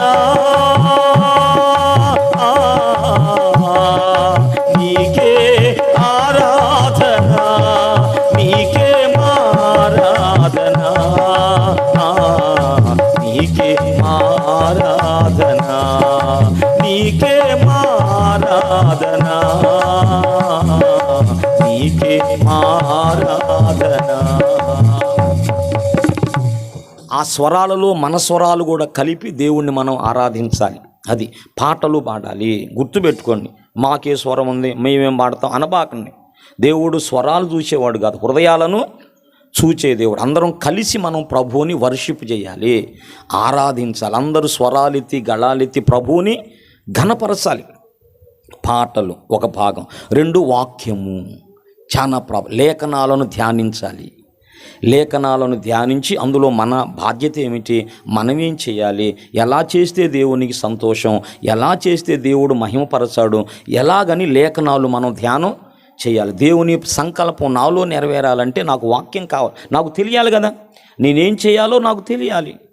కాబట్టి వాక్యమును మనం ధ్యానం చేయాలి, వాక్యమునకు మనం ప్రాముఖ్యతను ఇవ్వాలి. దేవుడు మాట్లాడే సమయం మనం సైలెంట్ అయిపోవాలి. ఇది 2వ భాగం. 3వది ఏంది, ప్రభు బల్లారాధన. ఇది లేకపోతే ఆరాధన కాదు పిల్లారా, నేను చెబుతున్నాను. ఎందుకంటే ఆదివారమున రొట్టె విరుచుటకు మేము కూడినప్పుడు, ఆదివారం కూడుకోవటానికి ప్రధానమైన కారణం ఏంటంటే ఏంటి చెప్పండి, లార్డ్స్ టేబుల్, ప్రభు బల్ల. ఆ బల్ల కార్యక్రమం జరగాలి. ఆదిమ సంఘం అంతా దాని కొరకే కూడుకుంటారు ఆదివారం. ప్రభు బల్ల, యేసు ప్రభు మరణ పునరుద్ధాలను జ్ఞాపకం చేసుకుంటూ ఆయన శరీర రక్తాలు మనం తీసుకోవాలి. శరీర రక్తాలు తీసుకోవాలి. కొంతమంది సంవత్సరానికి ఒకసారని పెట్టుకున్నారు, కొంతమంది నెలకు ఒకసారని పెట్టుకున్నారు, కొంతమంది ఏమో ఎప్పుడో వాళ్ళకి ఇష్టం వచ్చినప్పుడు పెట్టుకున్నారు. అయితే లేఖనం కావాలి మనకు కదా, లేఖనమే మనకు ప్రామాణికము, లేఖనమే ప్రామాణికం, చరిత్ర మనకు ప్రామాణికం. అందులో నేను ఏం చెప్పిన ప్రారంభంలో, రక్షణ పొంది మనము అపోస్తలుల గ్రిప్పులో ఉండాలి. అది నేను చెప్పింది. అపోస్తలుల బోధలో మనం ఉండాలి. నేను రక్షణ పొందాను కదా, నేను ఎట్లా పడితే అట్లా ఉంటాను, ఏది పడితే అది నమ్మేస్తాను, ఎలా పడితే అలాగ ఉంటాను, లేఖనం ఒప్పుకోదు. అందుకే 2 సార్లు చెప్పాడు, పరిశుద్ధులకు ఒక్కసారి అప్పగించబడిన బోధ. మనం దేని మీద కట్టబడుతున్నాం, క్రీస్తు యేసే ముఖ్యమైన మూలరాయి అంటుండగా అపోస్తలులు ప్రవక్తలు వేసిన పునాదుల మీద మన భక్తిని, మన విశ్వాసాన్ని కట్టుకోవాలా. నీ పునాది ఎక్కడుంది? అపోస్తలుల బోధ మీదే ఉందా, తప్పిందా? అపోస్తలుల బోధలో భాగం ఏంటంటే మరి లార్డ్స్ టేబుల్ చాలా ప్రాముఖ్యమైంది. ఆదివారమున రొట్టె విరుచుటకు మేము కూడినప్పుడు, వాళ్ళు కూడుకోవటం ఉద్దేశం అది. ఎందుకు కూడుకోవాల్సి వచ్చింది ఆదివారం? ఎందుకంటే మేము ప్రభు మరణ పునరుద్ధాలను జ్ఞాపకం చేసుకోవాలి, దానికోసం అనమాట. కాబట్టి 3వ భాగం ఏం చెప్పండి, ఆరాధన అనే దాంట్లో 5 ఉంటాయని చెప్పాను. మొదటగా మనం సన్నిధికి వచ్చి పాటలు పాడటం అందరం కలిసి, 2వది వాక్యమును ధ్యానించడము, 3వది ప్రభు బల్లలో మనం కార్యక్రమం చేసుకోవటం, తర్వాత ప్రభువుని మనసారా ఆరాధించుకోవటం, ప్రభువుని ఘనపరుచుకోవటం. ప్రభువా గొప్ప ధన్యత మాకు ఇచ్చేవయ్యా, మరొకసారి ఇలాగూ నీ శరీర రక్తాల్లో పాలు పొందే భాగ్యాన్ని నాకు ఇచ్చేవయ్యా, నీ కృతజ్ఞతలయ్యా అని చెప్పి కొద్ది నిమిషాలు ప్రభువుని మనం ఆరాధించుకుంటాం. నెక్స్ట్ పిల్లరా, మనం వర్ధిల్లిన కొలది, మనం దీవించబడిన కొలది పిల్లల దేవుని సేవను మనం బలపరుస్తాం. మన కానుకల ద్వారా దేవుని సేవను, దేవుని సేవకులను బలపరుస్తాం. ఇది ఎందుకు ఈ పద్ధతి ఏర్పాటు చేశాడు దేవుడు? తన పని జరుగునట్లుగా చెప్పండి. తర్వాత దేవుని సువార్త వ్యాపించున్నట్లుగా. పిల్లరా, బలిపీఠం యొద్దుండువాడు బలిపీఠము ద్వారా బ్రతకాలి. సువార్త ప్రకటించువారు సువార్త ద్వారా జీవించాలని దేవుడు నియమించి పెట్టాడు. ఒక నియామకం జరిగింది. ఇదిగో ఇలా నువ్వు బ్రతకాలరా అని, ఇదిగో ఇలా బ్రతకాలని దేవుడి ఏర్పాటు.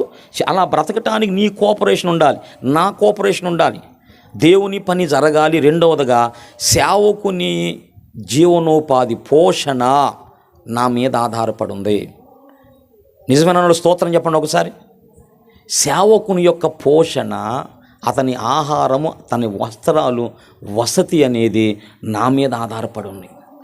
నమ్మిన బిడ్డనుగా నా మీద ఆయన ఏమి తినాలి, ఏమి కట్టుకోవాలి, ఎక్కడ ఉండాలనేది నీ మీద ఆధారపడి ఉంది. అర్థమైందా? నువ్వు రక్షణ పొంది నువ్వు సరిగా ఉన్నప్పుడు అర్థమైందా? అతడు సమృద్ధిగా ఉండటానికి పౌలు అంటాడు కదా, మీరు పంపిన వస్తువుల వలన ఏది నాకు తక్కువ లేదన్నాడు, ఏది తక్కువ లేదన్నాడు. అంటే అంతగనమాట. దైవజనులు యేసన్న గారు మరి అమెరికా పోయారంట. సువార్త చెప్పటానికి పోయినప్పుడు ఆయన వాక్యం చెప్పినాక పిల్లరా ఒక అతను లేచి అందరి పేర్లు రాసుకుంటున్నాడంట. రాసుకొని వాళ్ళు చెక్కుల్లో ఇస్తారంట. వాళ్ళు చెక్కులు ఇస్తారు, ఫోన్పేలో చేస్తుంటే బ్రదరు ఏంటి జరుగుతుంది అన్నాడంట.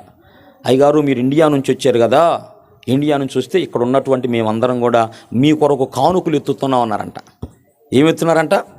మీ కొరకు కానుకలు పడుతున్నామంటే అలా పట్టొద్దు అన్నాడంట. ఎందుకంటే నేను ఇక్కడికి రావటానికి, మీకు వాక్యం చెప్పటానికి, తిరిగి వెళ్ళటానికి నాకు అవసరమంతా కూడా నా పిల్లలు ముందే సిద్ధపరిచారు. హల్లెలూయా. అది ఇక్కడ మీ దగ్గరకు రావటానికి మళ్ళీ పోవటానికి ఫ్లైట్ టికెట్లు వాళ్ళే ఏర్పాటు చేశారు. ఇక్కడ నేను ఉండడానికి ఏం తినాలో ఏం చేయాలో అన్నీ వాళ్ళు చేశారు. మీకు వాక్యం చెప్పి మాత్రమే పోతాను, మీ దగ్గర అడుక్కొని నేను పోను. వాక్యం వినండి, మీ హృదయాలు ప్రభువుకి ఇవ్వండి, మీ హృదయాలు రక్షణ పొందండి. దీని గురించి అమ్మో ఇండియా నుంచి వచ్చాడు కదా, మనం ఏదైనా సందా పోగు చేయాలి కదా, ఏదైనా ఇవ్వాలి కదా. ఈ వెళ్ళే వాళ్ళంతా చాలామంది ఇలాగేనంటమ్మా.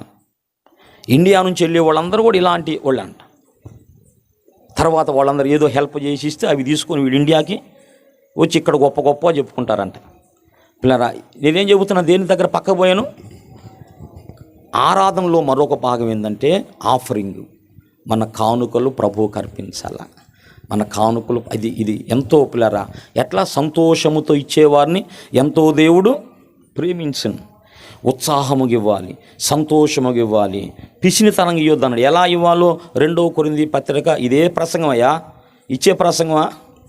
ఏం చెబుతున్నాను పిల్లరా? సందర్భం వచ్చింది కాబట్టి చెబుతున్నాను. ఆరాధనలో భాగం ఏంటంటే పాటలు పాడుట, ఆరాధనలో భాగం ఏంటంటే వాక్యమును వినుట, ధ్యానించుట, ఆరాధనలో భాగం ఏంటంటే ప్రభువు బల్లలో పాలు పంపులు కలిగి ఉండుట, ఆరాధనలో భాగం ఏమిటంటే కానుకలను ఆరాధన మళ్ళీ తర్వాత కానుకలను సమర్పించుకొనుట, ఆరాధనలో భాగం ఏంటంటే టెస్ట్ మనీస్, సాక్ష్యములు. అది అమ్మా గడిచిన వారం అంతా లోకంలో గడిపొచ్చాం, మీ వ్యాపారాలు, మీ పనులు, ఆయా పనుల మీద వెళ్ళారు. ఏదన్నా మీ జీవితంలో దేవుడు ఏదన్నా మేలు చేశాడా, దాని గురించి సంఘంలో సాక్ష్యం చెప్పుకుంటాను అన్న తీర్మానం మీరు చేసుకున్నారా? అయితే ఇది సాక్ష్యం కొరకైన సమయం, ఇది సాక్ష్యం కొరకైన సమయం. మీరు దేవునిని మహిమపరిచేందుకు సమయం, సాక్ష్యాలకు సమయం ఇవ్వాలి. ఇదంతా అపోస్తల కార్యాల్లో ఉండిది, అపోస్తల కార్యాలు ఉండేది. తర్వాత ఆఖరుగా ప్రకటనలు, అనౌన్స్మెంట్స్, ప్రకటనలు చేయాలి. ఈ వారం ఇలా జరిగింది, నెక్స్ట్ వారం ఇలా ఉన్నది. ఏదైనా మీ కుటుంబాల్లో ఏదైనా కార్యక్రమాలు ఉన్నాయా, ఏదైనా ప్రేయర్ మీటింగ్స్ ఉన్నాయా చెబితే ప్రకటన చేసుకొని ప్రార్థనాపూర్వకం మనం జరిగిద్దాం. అర్థమైంది మీకు? తర్వాత ముగింపు ప్రార్థన, ఆశీర్వాదమమ్మా. ఆరాధనలో ఈ 5 కార్యక్రమాలు ఉంటాయి. ఇవి సరిగా నువ్వు చేయకుండా అర్థమైందా, పాటల్లో మిస్ అవుతావు, వాక్యం సగానికి వస్తావు, ఏదో అడావుడిగా సరైన సిద్ధపాటు లేకుండానే బల్లలో చేసుకుంటావు. ఏదో నీకు ఇచ్చేది దీనంగా హృదయపూర్వకంగా ప్రభువుని స్తుతి ఇవ్వటం కాక ఏదో అతిశయంగా, ఏదో గర్వంగా, కానుకిచ్చేవాళ్ళు వచ్చారంట మార్కు సువార్త 13లో. అర్థమైందా? ఒక భేద విధవరాలు వణుక్కుంటూ వచ్చి ప్రభువుకి ఇచ్చిపోయిందంట. మూటలు వేసే వాళ్ళని కూడా వాళ్ళని యేసు ప్రభు ఏమనలేదు, ఇదిగో ఏమి ఎక్కువ వేసింది అన్నాడు. కాబట్టి మన కానుక పిల్లరా, అయ్యా నువ్వు ఇచ్చిందే కదయ్యా, అది నువ్వు ఇచ్చిందే నాకెక్కడది ప్రభువా, అయ్యా నువ్వు నాకు ఇచ్చావు, పని చేసుకోవటానికి శక్తి ఇచ్చావు, ఆ శక్తిని బట్టి ఇది వచ్చింది, నువ్వు ఇచ్చిందే నీకు ఇస్తున్నానయ్యా, నీదే నీకు ఇస్తున్నానయ్యా అని దీనత్వంతో మనము వినయపూర్వకంగా ప్రభువుకు మనం కానుకలను సమర్పించాలి. కృతజ్ఞత, ఇది నా అదృష్టమయ్యా అని ప్రభువుకి ఇవ్వాలి. తర్వాత సాక్ష్యం వింటే చెప్పాలి, తర్వాత ప్రకటనలు వినాలి. ఏం పట్టదా నీకు? పట్టదా? కొన్ని చెబుతూ ఉంటారు, కొన్ని సమస్యలు చెబుతారు, వాళ్ళ బాధలు వినవా? ప్రభువుని స్తుతించవా? ప్రభువుని స్తుతించవక, అమ్మో ప్రభు ఇంత గొప్ప కార్యం చేసావా ఈ బిడ్డ పట్ల, ఇంత గొప్ప మేలు చేసావా నాయన అని స్తుతించవా?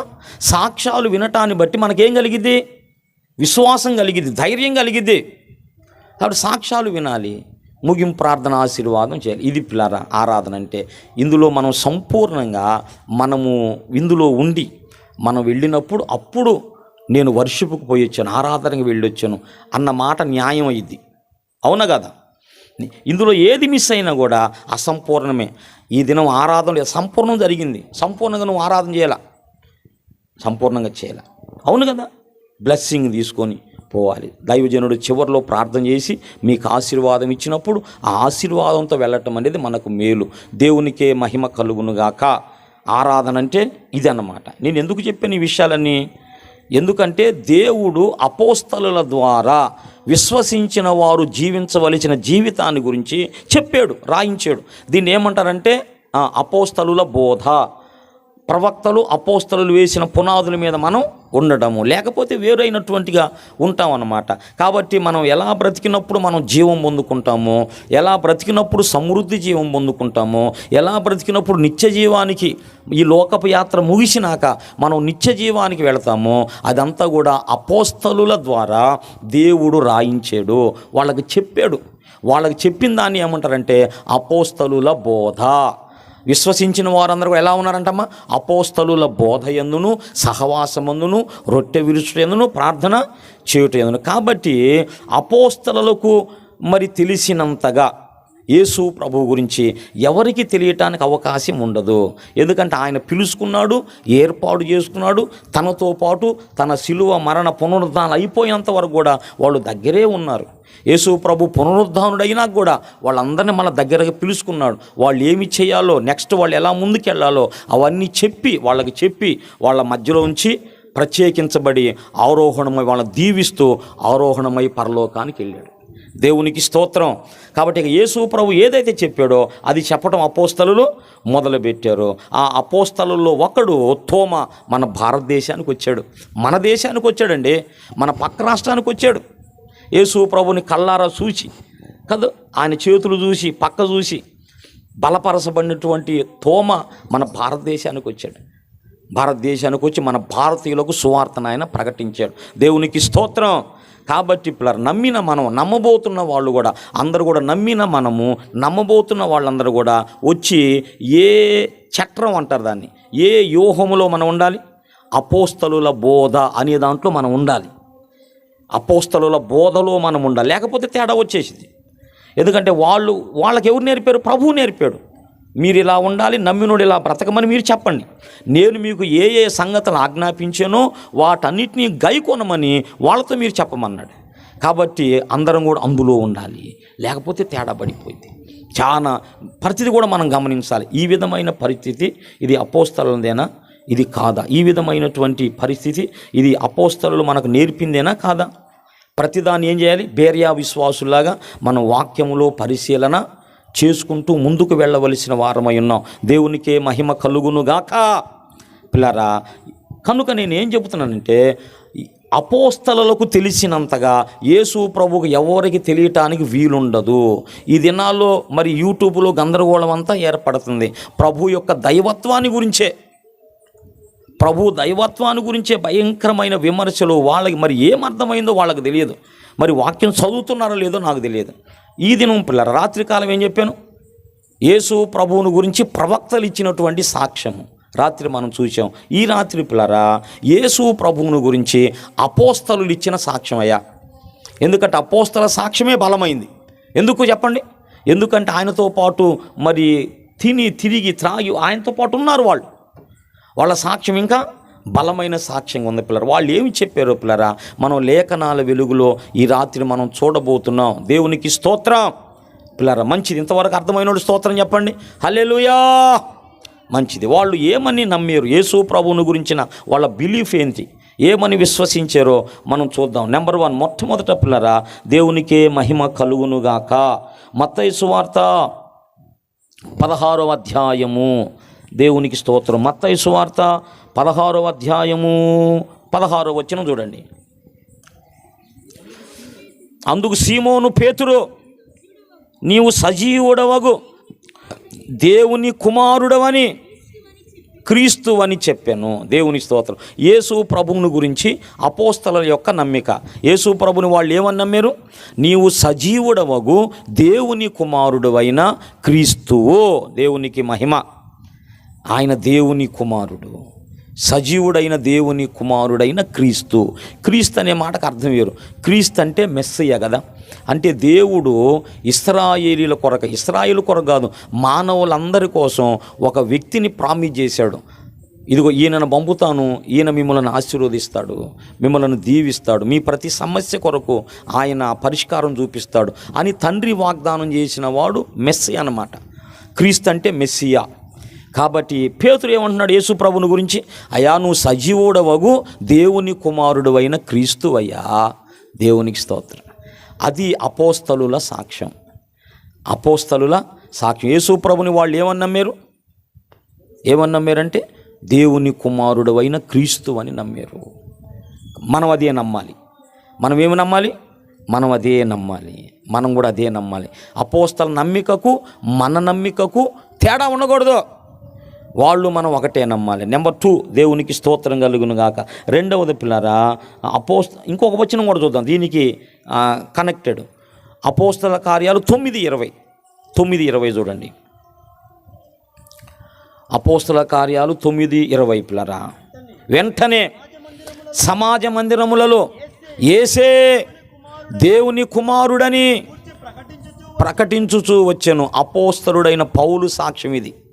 ఎప్పుడైతే దేవుడు ఆయన దర్శించాడో ఆ కళ్ళకు కమ్మిన పొరలన్నీ రాలిపోయినాయి అంట. దేవునికి స్తోత్రం. పొరలు రాలితే తప్ప మనకి ఏది అర్థం కాదు. అప్పుడు దేవుని కుమారుడు ఎవరు అర్థమయ్యాడు. ఏమంటే బాప్తీసం పొందాడు. ఇక ఏం చెబుతున్నాడు? అంతకుముందు ఏ దేవునికి వ్యతిరేకంగా కొన్ని అక్రమ కార్యాలు చేశాడో, ఏ దేవునికి వ్యతిరేకంగా మనుషులను హింసించాడో, కొట్టాడో, చంపాడో, ఇప్పుడు ఆ దేవుని పక్షంగా ప్రకటించడం మొదలుపెట్టాడు. హల్లెలూయా. అది యేసు ప్రభు అర్థమైతే అలా ఉండిద్ది అన్నమాట. అర్థం కానంత వరకే మనం తప్పుగా అభిప్రాయపడతాం. అర్థమైతే మనం ఆయన పాదాలు పట్టుకుంటాం. పిల్లరా, ఆయన దేవుని కుమారుడు. దేవునికి స్తోత్రం. రెండో విషయాన్ని జ్ఞాపకం చేస్తాను. దేవునికి అపోస్తల కార్యాలు 3:14. అపోస్తల కార్యాలు 3:14. పరిశుద్ధుడు. చాలమ్మా. ఎవరంటేనా ఇది ఎవరి సాక్ష్యం? అపోస్తలుల సాక్ష్యం. మీరు పక్కకి వెళ్ళదు. అపోస్తలుల సాక్ష్యం. అలాగే 7:26 హెబ్రీ పత్రిక 7:26 లోపలరా పవిత్రుడు అనే మాట ఉంది. యేసు ప్రభు ఎవరు చెప్పండి? పవిత్రుడు, పరిశుద్ధుడు. అంటే దాని అర్థం ఏంది? ఇంకా ప్రకటన 15లో పోతే నీవు మాత్రము పవిత్రుడవు అంటాడు. నీవు మాత్రం అంటే ఇంకెవరు లేరని. ఆయనే పవిత్రుడు. ఇంకా ఆయన కాక ఇంకెవరు కూడా లేరు. ఇంకా ఉండడానికి వీలు లేదు. ఉంటే ఈయన పవిత్రుడు కాడు. అది ఆయనే పవిత్రుడు. అందరూ పాపులు. ఎవరన్నా పవిత్రులు కావాలంటే ఈయన బట్టే కావాలి. ఇంకా పాపం అనేది పిల్లరా మరొక విధంగా మనోళ్ళు చెప్పినట్టుగా పోతే యేసు ప్రభు ఈ లోకానికి రావాల్సిన అవసరం ఉండదు. పాపం పోవటం అనేది మరొక విధంగా కుదరదు. కాబట్టి యేసు ప్రభు ఈ లోకానికి రావాల్సి వచ్చింది. పాపులను రక్షించుటకు క్రీస్తు యేసు లోకమునకు వచ్చినను వాక్యం నమ్మదగింది. హల్లెలూయా. అది అందుకొచ్చాడు. మనమందరం పాపులమే. పాపం వల్ల వచ్చు జీతం మనమందరం నరకానికి వెళ్ళాల్సి వస్తుంది. ఆ నరకం తప్పించడానికే యేసు ప్రభు ఈ లోకానికి వచ్చాడు. ఎవరు పాపులు? అందరం పాపులమే. బైబిల్ చెప్పింది ఏ భేదం లేదు. అందరూ పాపం చేసి దేవుడు అనుగ్రహించే మహిమ పొందలేకపోతున్నారు. నీతిమంతుడు లేడు, ఒక్కడు లేడు. అర్థమైందా? కులమత భేదము లెందుకు మానవు లెల్ల పాపులండి. కులమత భేదము లెందుకు మానవు లెల్ల పాపులండి. జగమునందు ఎందెందు వెతకిన నీతిపరుడు లేడు, దేవుని వెతకువాడు లేడు. జగమునందు ఎందెందు వెతకిన నీతిపరుడు లేడు, దేవుని వెతకువాడు లేడు. ఓ వినుము సోదరా పరమ గురుని బోధ, నమ్మిన తొలగు నరక బాధ. పిల్లరా, ఏ భేదం లేదు, అందరూ పాపులమే. పాపాన్ని బట్టి మనమందరం కూడా నరకానికి వెళ్ళాల్సి వస్తుంది. నరకానికి, ఆ నరకం తప్పించడానికి యేసు ప్రభు ఈ లోకానికి వచ్చాడు. మరి నమ్ముకున్నావా? హృదయంలో చేర్చుకున్నావా? హృదయంలో చేర్చుకుంటే నరకం తప్పించబడింది. ఇంకా ప్రభువుని లోపలికి చేర్చుకోకపోతే ఇంకా నువ్వు నరకంలోకే వెళ్ళటం ఖాయం. అది నరకంలోకి వెళ్ళటం కాదు. నరకం అంటే పూదోట కాదు. నరకమనగా పూదోటగాదది అగ్నిగుండమండి. నరకమనగ పూదోటగాదది అగ్నిగుండమండి. అగ్ని ఆరదు కాలెడి వారికి తావురాదు సుమ్మి, విడుదల పొందలేము సుమ్మి. అగ్ని ఆరదు కాలెడి వారికి తావురాదు సుమ్మి, విడుదల పొందలేము. ఓ పరమ గురుని బోధ, నమ్మిన తొలగు నరక బాధ. అది పరిస్థితి. ఆ నరకాన్ని తప్పించడానికి యేసు ప్రభు ఈ లోకానికి వచ్చాడు. అందుకొచ్చాడు యేసయ్య. కాబట్టి నమ్మినప్పుడు మనం పరిశుద్ధులం అవుతాం, నరకాన్ని తప్పించుకుంటాం. నమ్మకపోతే అంతే. నమ్మకపోతే అంటే ఆయన పరిశుద్ధుడు. ఎవరన్నా పరిశుద్ధులు కావాలంటే ఆయనే దిక్కమ్మా. అది మనమందరం పాపులం. మరి మనం ఎట్లా పరిశుద్ధులం అవుతాం? మనోళ్ళు ఏదో చెబుతున్నారుగా, ఆ దానం చేస్తే ఈ దానం చేస్తే, అక్కడ పోతే ఇక్కడ పోతే, అది మునిగితే ఇది మునిగితే, అది ఎక్కువస్తే పోయిద్దంటగా. నిజమేనా? మరి అట్ట పోయేటట్టు అయితే మరి యేసు ప్రభు ఎందుకు వచ్చినట్టంట? పిల్లరా, ఆయన రావాల్సిన అవసరం లేదు కదా. అక్కడే ఉండి ఒరే బాబు పాపమా అక్కడ పోయిరాపో, పోయిద్ది అక్కడికి పోయిరాపో. అది మన దేశం కోసం మనం ప్రార్థన చేయాలి. నువ్వు తెలుసుకున్నావు, నువ్వు రక్షణ పొందావు, నీ మీద ఎంతో బాధ్యత ఉంది. నీ మీద ఎంతో బాధ్యత ఉంది. ఆ దేవుడు అడుగుతాడు. నువ్వేం చేసావు? నీ రక్షణ ఎంతమందికి ఉపయోగపడిందమ్మా? నువ్వు పొందిన రక్షణ ఎంతమందిని రక్షించింది? దేవుడు అడుగుతాడు. మన రక్షణ అనేకుల రక్షణకు అది కారణం కాకపోతే నీ రక్షణ పరీక్షించుకోమన్నాడంట భక్త సింగ్ గారు. నువ్వు పొందిన రక్షణ అనేకుల రక్షణకు అది కారణం కాకపోతే నీ రక్షణను ఒకసారి టెస్ట్ చేసుకో అన్నాడంట. నువ్వు పొందింది సరైన రక్షణ అయితే నీ ద్వారా మరికొందరు రక్షణ పొందాలి, మరికొందరు ప్రభువు దగ్గరకు రావాలి. అలా మనం ప్రయాసపడాలి. దేవునికే మహిమ కలుగును గాక. ఆయన ఎవరంటమ్మా? పవిత్రుడు, పరిశుద్ధుడు. యేసయ్య పరిశుద్ధుడు. ఆయన ఒక్కడే. ఇంకందరూ కూడా ఇంకెవరు ఉన్నారేంటి? అందరూ పాపులే. యేసయ్య ఒక్కడే పరిశుద్ధుడు. ఇది గట్టిగా చెప్పాలి. అది నా విశ్వాసం. చెప్పా ఇంకెవరుంటే చెప్పు, అక్కడికి వెళ్దాం. ఎవరు ఉండరు. నాలో పాపం ఉన్నదని మీలో ఎవరు స్థాపిస్తారు? దేవునికి స్తోత్రం కలుగును గాక. నాలో పాపం ఉన్నదని మీలో ఎవరు స్థాపిస్తారు అని లోకమును సవాలు చేసినటువంటి వ్యక్తి. నాలో పాపము చూపించగలరని ప్రశ్నించి లోకాన్ని గెలిచితివి. నాలో పాపము చూపించగలరని ప్రశ్నించి లోకాన్ని గెలిచితివి. అసమానుడా ఆరాధ్యుడా నీకే స్తోత్రం. అసమానుడా నీకే స్తోత్రం. ఆరాధ్యుడా నీకే స్తోత్రం. కనరారే నీలాంటి వారు ఇలాలో ఇంకెవరు, ఎక్కడ వెతికినా దొరకరే నిన్ను పోలిన వారు. కనరారు, ఎక్కడ కనపడరు మనకి యేసు ప్రభు లాంటి వాడు. ఇంకా కనబడితే మనకి యేసు ప్రభు అనవసరం, ఇంకొకడు కనపడితే ఆయన లాంటి వాళ్ళు, ఈయన మనకు అనవసరం. ఎక్కడ వెతికినా దొరకరే నిన్ను పోలిన, ఆయన పోలిన వ్యక్తి మరొకళ్ళు ఉంటే ఈయన మనకొద్దు. ఈయన మన లేరు కనుకనే మనం వచ్చాం, అందరినీ రమ్మంటున్నాం. దేవునికి స్తోత్రం. ఇది ప్లాన్. ఆయన దేవుని కుమారుడు, ఆయన పరిశుద్ధుడు, పవిత్రుడు. నెంబర్ 3 పిల్లరా, ఆయన రక్షకుడు, ఆయన సేవియర్, రక్షకుడు. దేవునికి స్తోత్రం. అపోస్తల కార్యాలు 4:12. అపోస్తల కార్యాలు 4.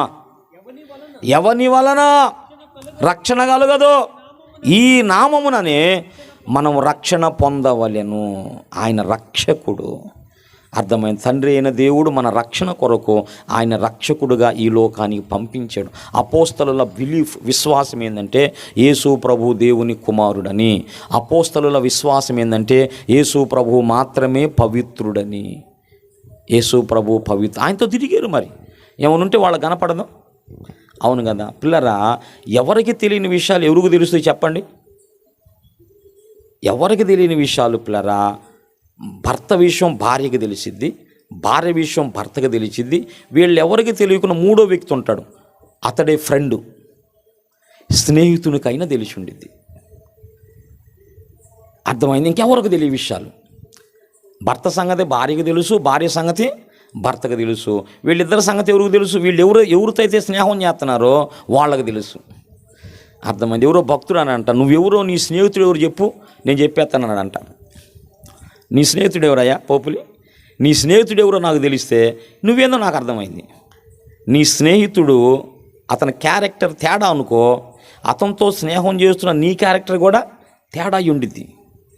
ఒకవేళ నీ స్నేహితుడు మంచి గుడ్ కాండక్ట్, మంచి ప్రవర్తన కలిగిన వ్యక్తి, మంచివాడు అనుకో, నువ్వు కూడా అలాగే ఉంటావు. నువ్వెవరో తెలియాలంటే నీ స్నేహితుడు ఎవరో ఎవరితో నీ స్నేహం చెప్పు, నీ స్నేహితుడు ఎవరో చెప్పు, నీ స్నేహితురాలు ఎవరు చెప్పు, అప్పుడు నీ సంగతి అంతా బయటపడింది. అదనమాట. కాబట్టి పిల్లరా, వీడు దగ్గరగా ఉన్నారు, యేసు ప్రభు దగ్గరగా ఉన్నారు.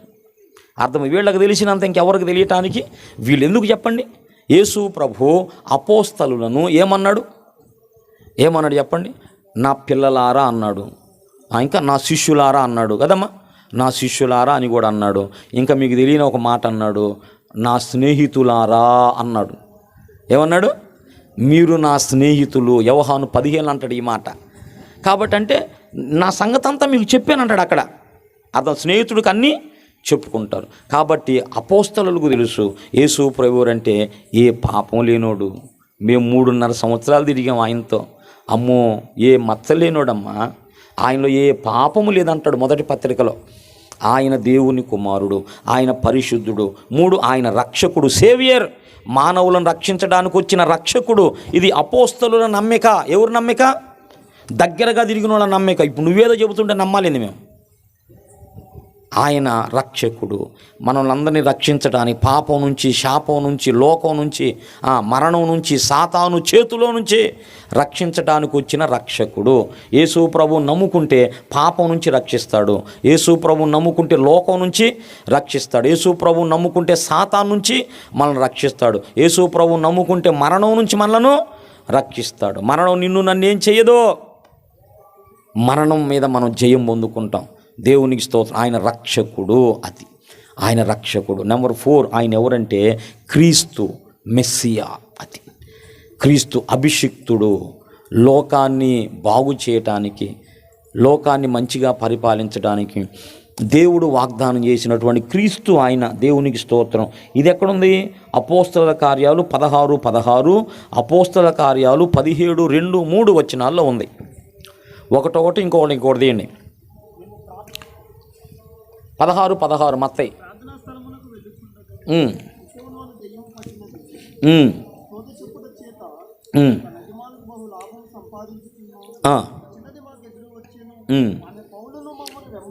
దేవునికి మహిమ కలుగునుగాక.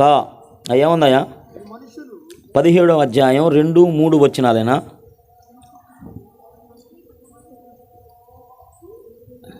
మత్తయి 16 అసలు ఆ మాట. దేవునికే మహిమ కలుగునుగాక. వాడుక చొప్పున వెళ్ళి క్రీస్తు శ్రమపడి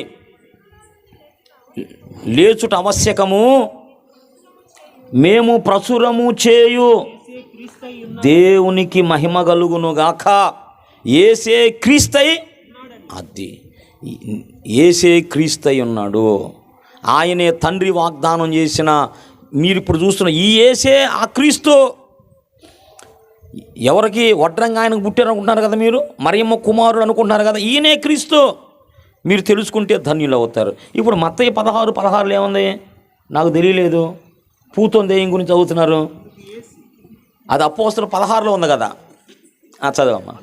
అందుకు యేసు, సీమోను బర్యోనా, నీవు ధన్యుడవు, పరలోకమందున్న నా తండ్రి ఈ సంగతి బయలుపరిచినే గాని నరులు నీకు దేవునికే మహిమ కలుగునుగాక. 16 అందుకు సీమోను పేతురు, నీవు సజీవుడవగు దేవుని కుమారుడు అయిన అది క్రీస్తు. క్రీస్తు, క్రైస్ట్, అర్థమైందా? ఆయన క్రీస్తు. క్రీస్తు అంటే లోకానికి వచ్చి అన్ని సంగతులు సమరయ ఏమంది? క్రీస్తు అనబడిన మెస్సయ్య వస్తాడంట, ఆయన వచ్చినప్పుడు మాకు అన్ని సంగతులు తెలుస్తాయి అని చెప్పింది. అప్పుడు యేసుప్రభు ఏమన్నాడు? అమ్మా, నీతో మాట్లాడుచున్న నేనే ఆ మెస్సయ్యనమ్మా అన్నాడు. దేవునికి స్తోత్రం. కాబట్టి క్రీస్తు. చెప్పండి, అపోస్తలులు ఏమని నమ్మారు? యేసు ప్రభు దేవుని కుమారుడని నమ్మారు. యేసు ప్రభువుని పరిశుద్ధుడని నమ్మారు. యేసు ప్రభువుని రక్షకుడని నమ్మారు. యేసు ప్రభువుని క్రీస్తు అని నమ్మారు. ఇంకా చెప్పండి, యేసు అపోస్తల కార్యాలు 10:34, అపోస్తల కార్యాలు 10:34, అపోస్తల కార్యాలు 14:28. దేవుడు పక్షపాతిగాడని నిజముగా గ్రహించి ఉన్నాను, ఆయన అంగీకరించును.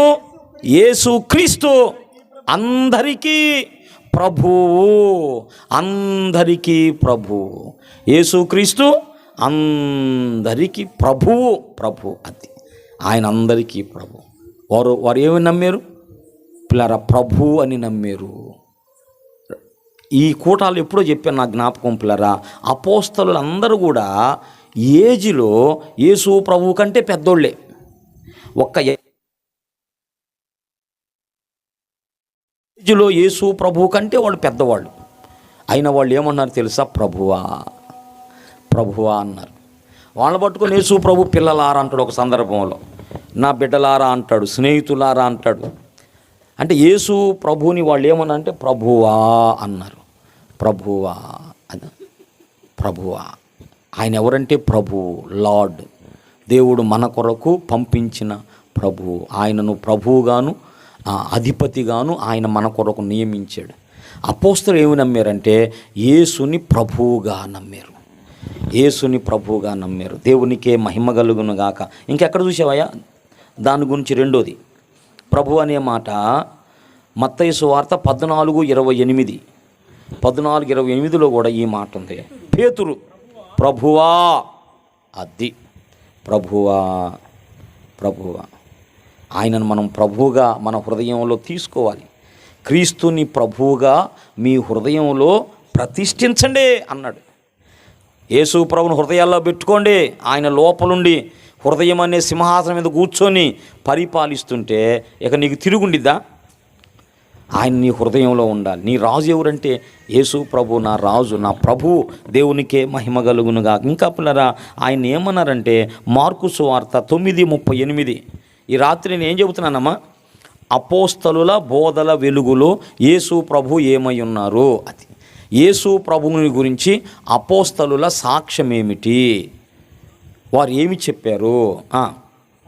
అంతటా యోహాను బోధకుడా, ఒకడు నీ పేరిట, చాలు చాలు. ఇక్కడ ఏమన్నారు? బోధకుడా, రబ్బూని. హెబ్రీ భాషలో ఆ మాట రబ్బూని, బోధకుడా, మై ప్రీచర్, మా టీచర్ అని అన్నమాట. మాకు బోధించేవాడా, బోధకుడా. యేసు ప్రభుని ఏమన్నారు? బోధకుడా, బోధకుడా. యేసు ప్రభు మంచి బోధకుడు అన్నమాట. పిల్లరా, ఏమన్నా లోకము పుట్టినప్పటి నుంచి మరుగైనటువంటి విషయాలను అన్నిటి కూడా బయలుపరిచాడు యేసయ్య. లోకం పుట్టింది మొదలుకొని ఏ విషయాలు మరుగైపోయి ఉన్నాయో అన్నిటినీ వెలుగులోకి తీసుకొచ్చి అందరికీ చెప్పాడనమాట. ఆయన మన మంచి బోధకుడు. మనం ఎక్కడ నేర్చుకోవాలి?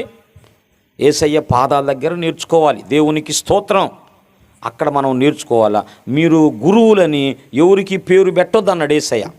మీ ఒక్కడే మీ గురువు, ఆయన క్రీస్తు. అది మన గురువు ఎవరు? ఉంటారు, మన సేవకులు ఉంటారు.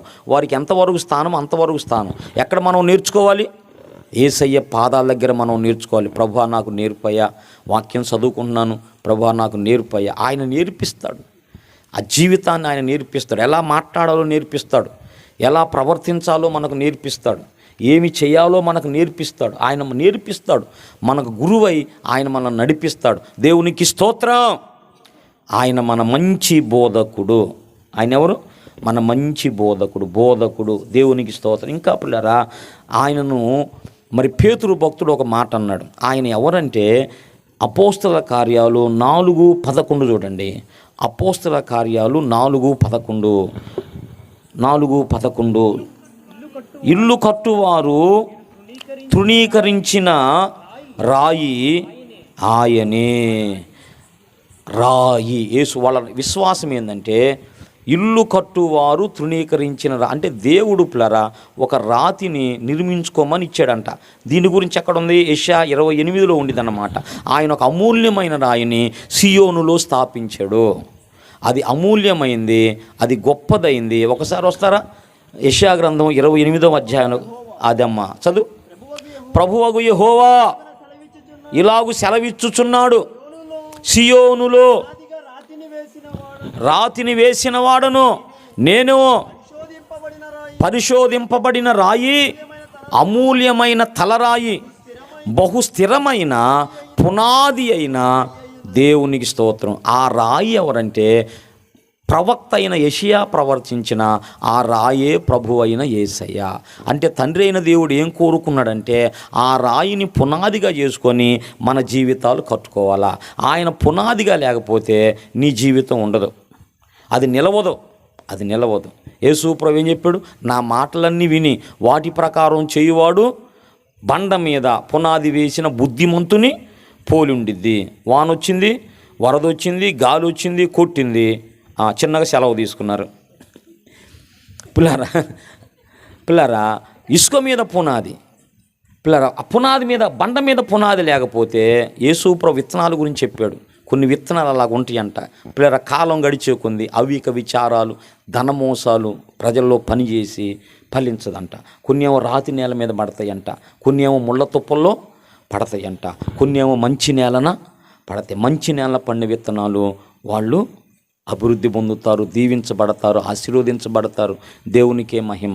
యేసు ప్రభు నేను చెప్పిన మాట కాదు, యేసు ప్రభు చెప్పిన మాట. అంటే మన ఫౌండేషన్ దేని మీద ఉండిద్దో దాన్ని బట్టి మనం నిలవటం నిలవకపోవటం అనేది ఆధారపడి ఉండిద్ది. దేవునికి స్తోత్రం. మన పునాది ఎవరై ఉండాలి? యేసు ప్రభు అయి ఉండాలి. దేవునికి స్తోత్రం. సియోనులో స్థిరమైన పునాది నీవు, సియోనులో స్థిరమైన పునాది నీవు, నీ మీదే నా జీవితము అమర్చుచున్నావు, నీ మీదే నా జీవితము అమర్చుచున్నావు. సియోనులో స్థిరమైన పునాది నీవు, సంఘ ప్రతిరూపము పరమ యెరూషలేము, సంఘ ప్రతిరూపము పరమ యెరూషలేము. సౌందర్య సియోనులో నీ మనోహరమైన ముఖము దర్శిల్తును, సౌందర్య సియోనులో నీ మనోహరమైన ముఖము దర్శితును. నీతోనే నా నివాసము నిత్యము ఆనందమే. నీతోనే నా నివాసము నిత్యము ఆనందమే. సియోనులో స్థిరమైన పునాది నీవు, సియోనులో స్థిరమైన పునాది నీవు. ఒక రాతిని యేసయ్య తండ్రి ఇచ్చాడంట. అంటే యేసు ప్రభువుకి బైబిల్లో ఉన్న అనేకమైన పేర్లలో ఒక పేరు ఏంటంటే రాయియగు ప్రభువునొద్దకు వచ్చిన వారై అన్నాడు. పేతురు రాసిన మొదటి పత్రిక 2వ అధ్యాయంలో ఆ రాయినే దేవుడు అక్కడ పెట్టాడు. అంటే యెషయా ప్రవక్త ప్రవచించిన ఆ రాయి ఎవరంటే ఎవరో కాదు, మన ప్రభువైన క్రీస్తు. ప్రవక్తల ద్వారా చెప్పబడిన మనుషులందరి పునాదిగా ఇచ్చినటువంటి రాయి ఎవరంటే ప్రభువైన క్రీస్తు.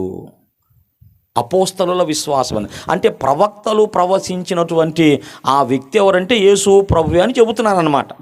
ఆ మాటకు అర్థం అన్నమాట, మీ ఇల్లు కట్టువారు నిరాకరించిన రాయి ఈయనే ప్రభు అయిన క్రీస్తు, రాయి అని పిల్లరా చెప్పారు. ఇంకా చెప్పండి, అపోస్తలుల విశ్వాసం ఏమిటంటే అపోస్తల కార్యాలు 10:24 పిల్లరా, ఈ రాత్రి అపోస్తలుల బోధల వెలుగులో యేసు ప్రభు ఎవరు మనం నేర్చుకుంటూ ఉన్నాం. దేవునికే మహిమ కలుగునుగాక.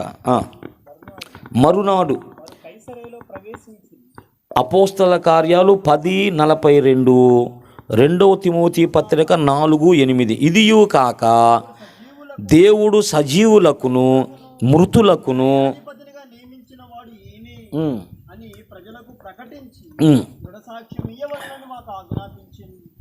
న్యాయాధిపతి ఈయన, అందరికీ తీర్పు తీర్చే జడ్జి ఈయన.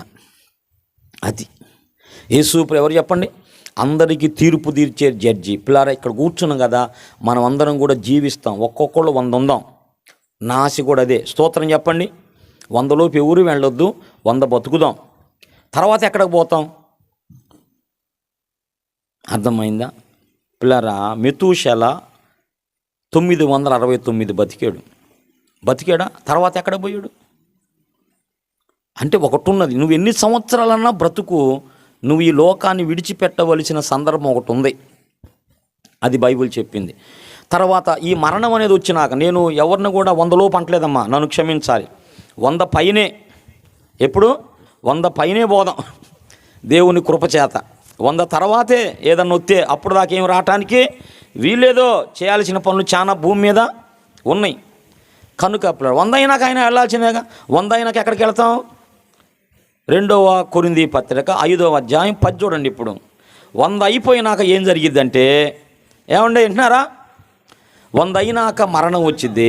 మరణం వచ్చిన వెంటనే పిల్లరా మనము కావున ఎందుకనగా క్రియల చొప్పున మంచివైనను సరే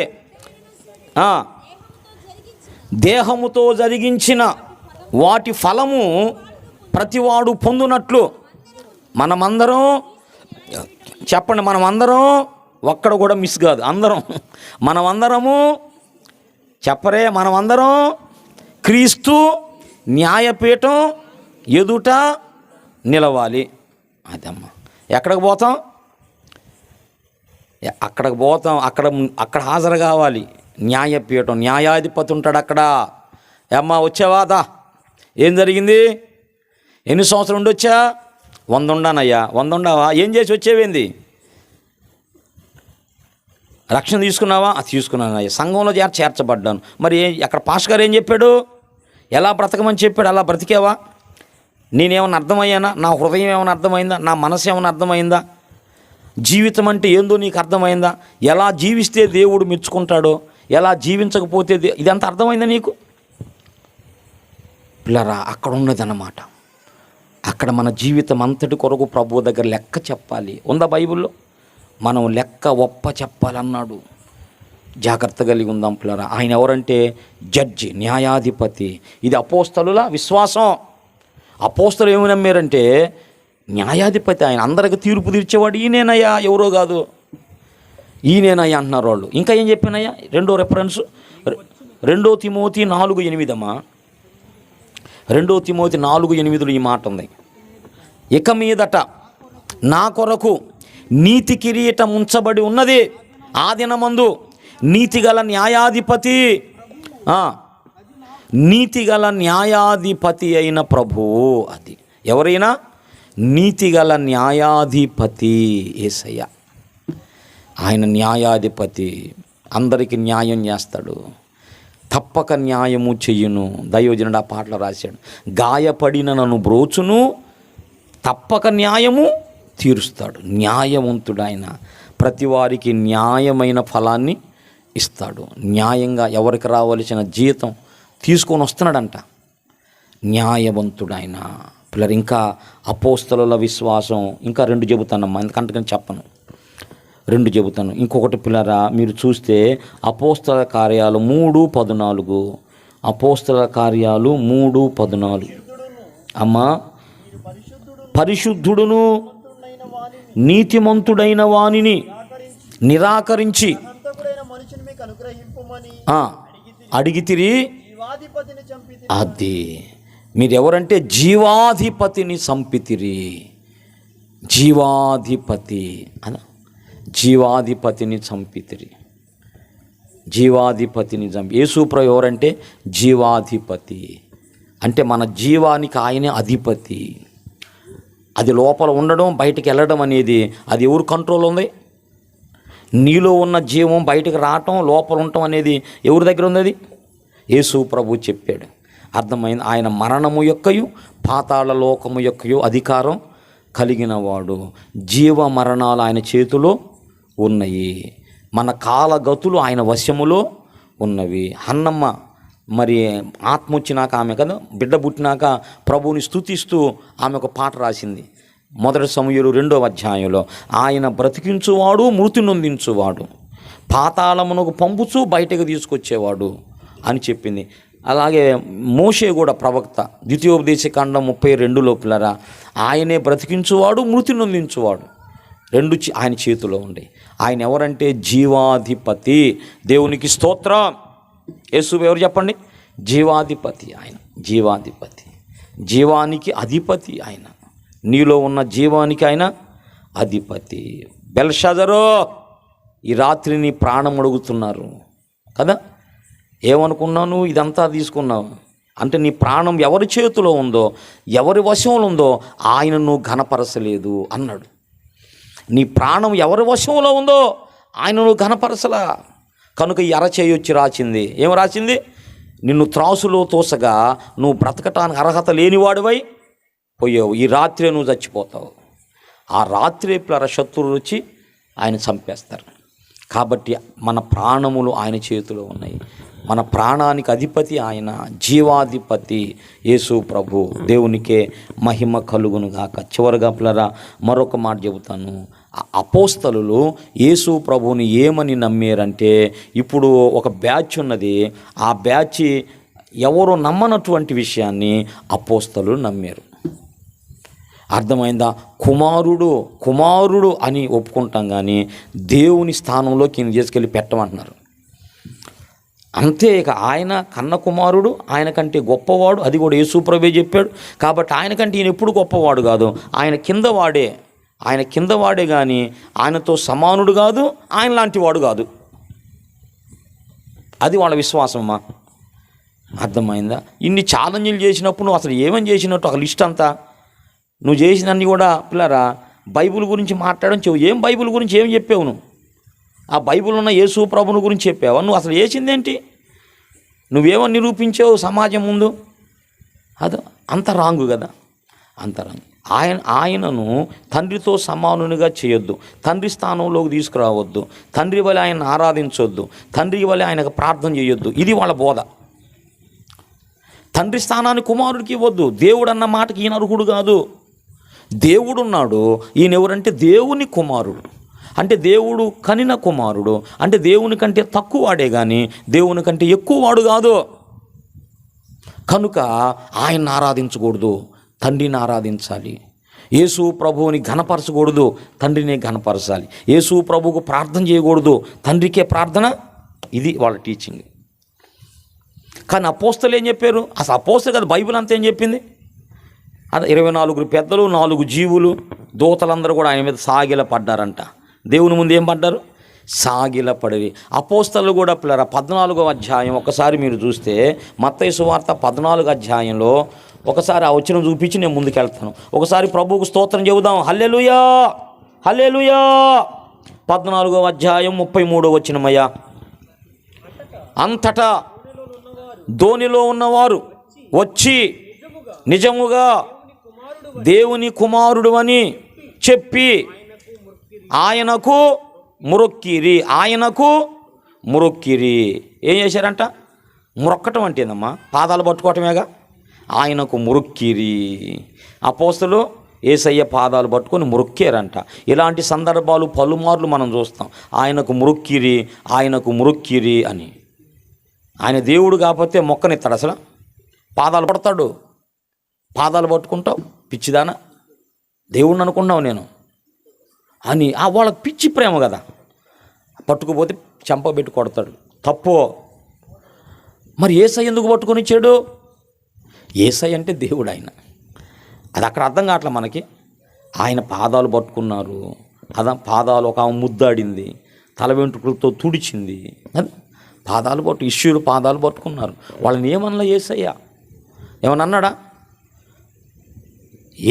ఎలీషా పాదాలు ఒక ఆమె పట్టుకోవటానికి వస్తే అదో గెహాజీ ఒప్పుకోవాలా.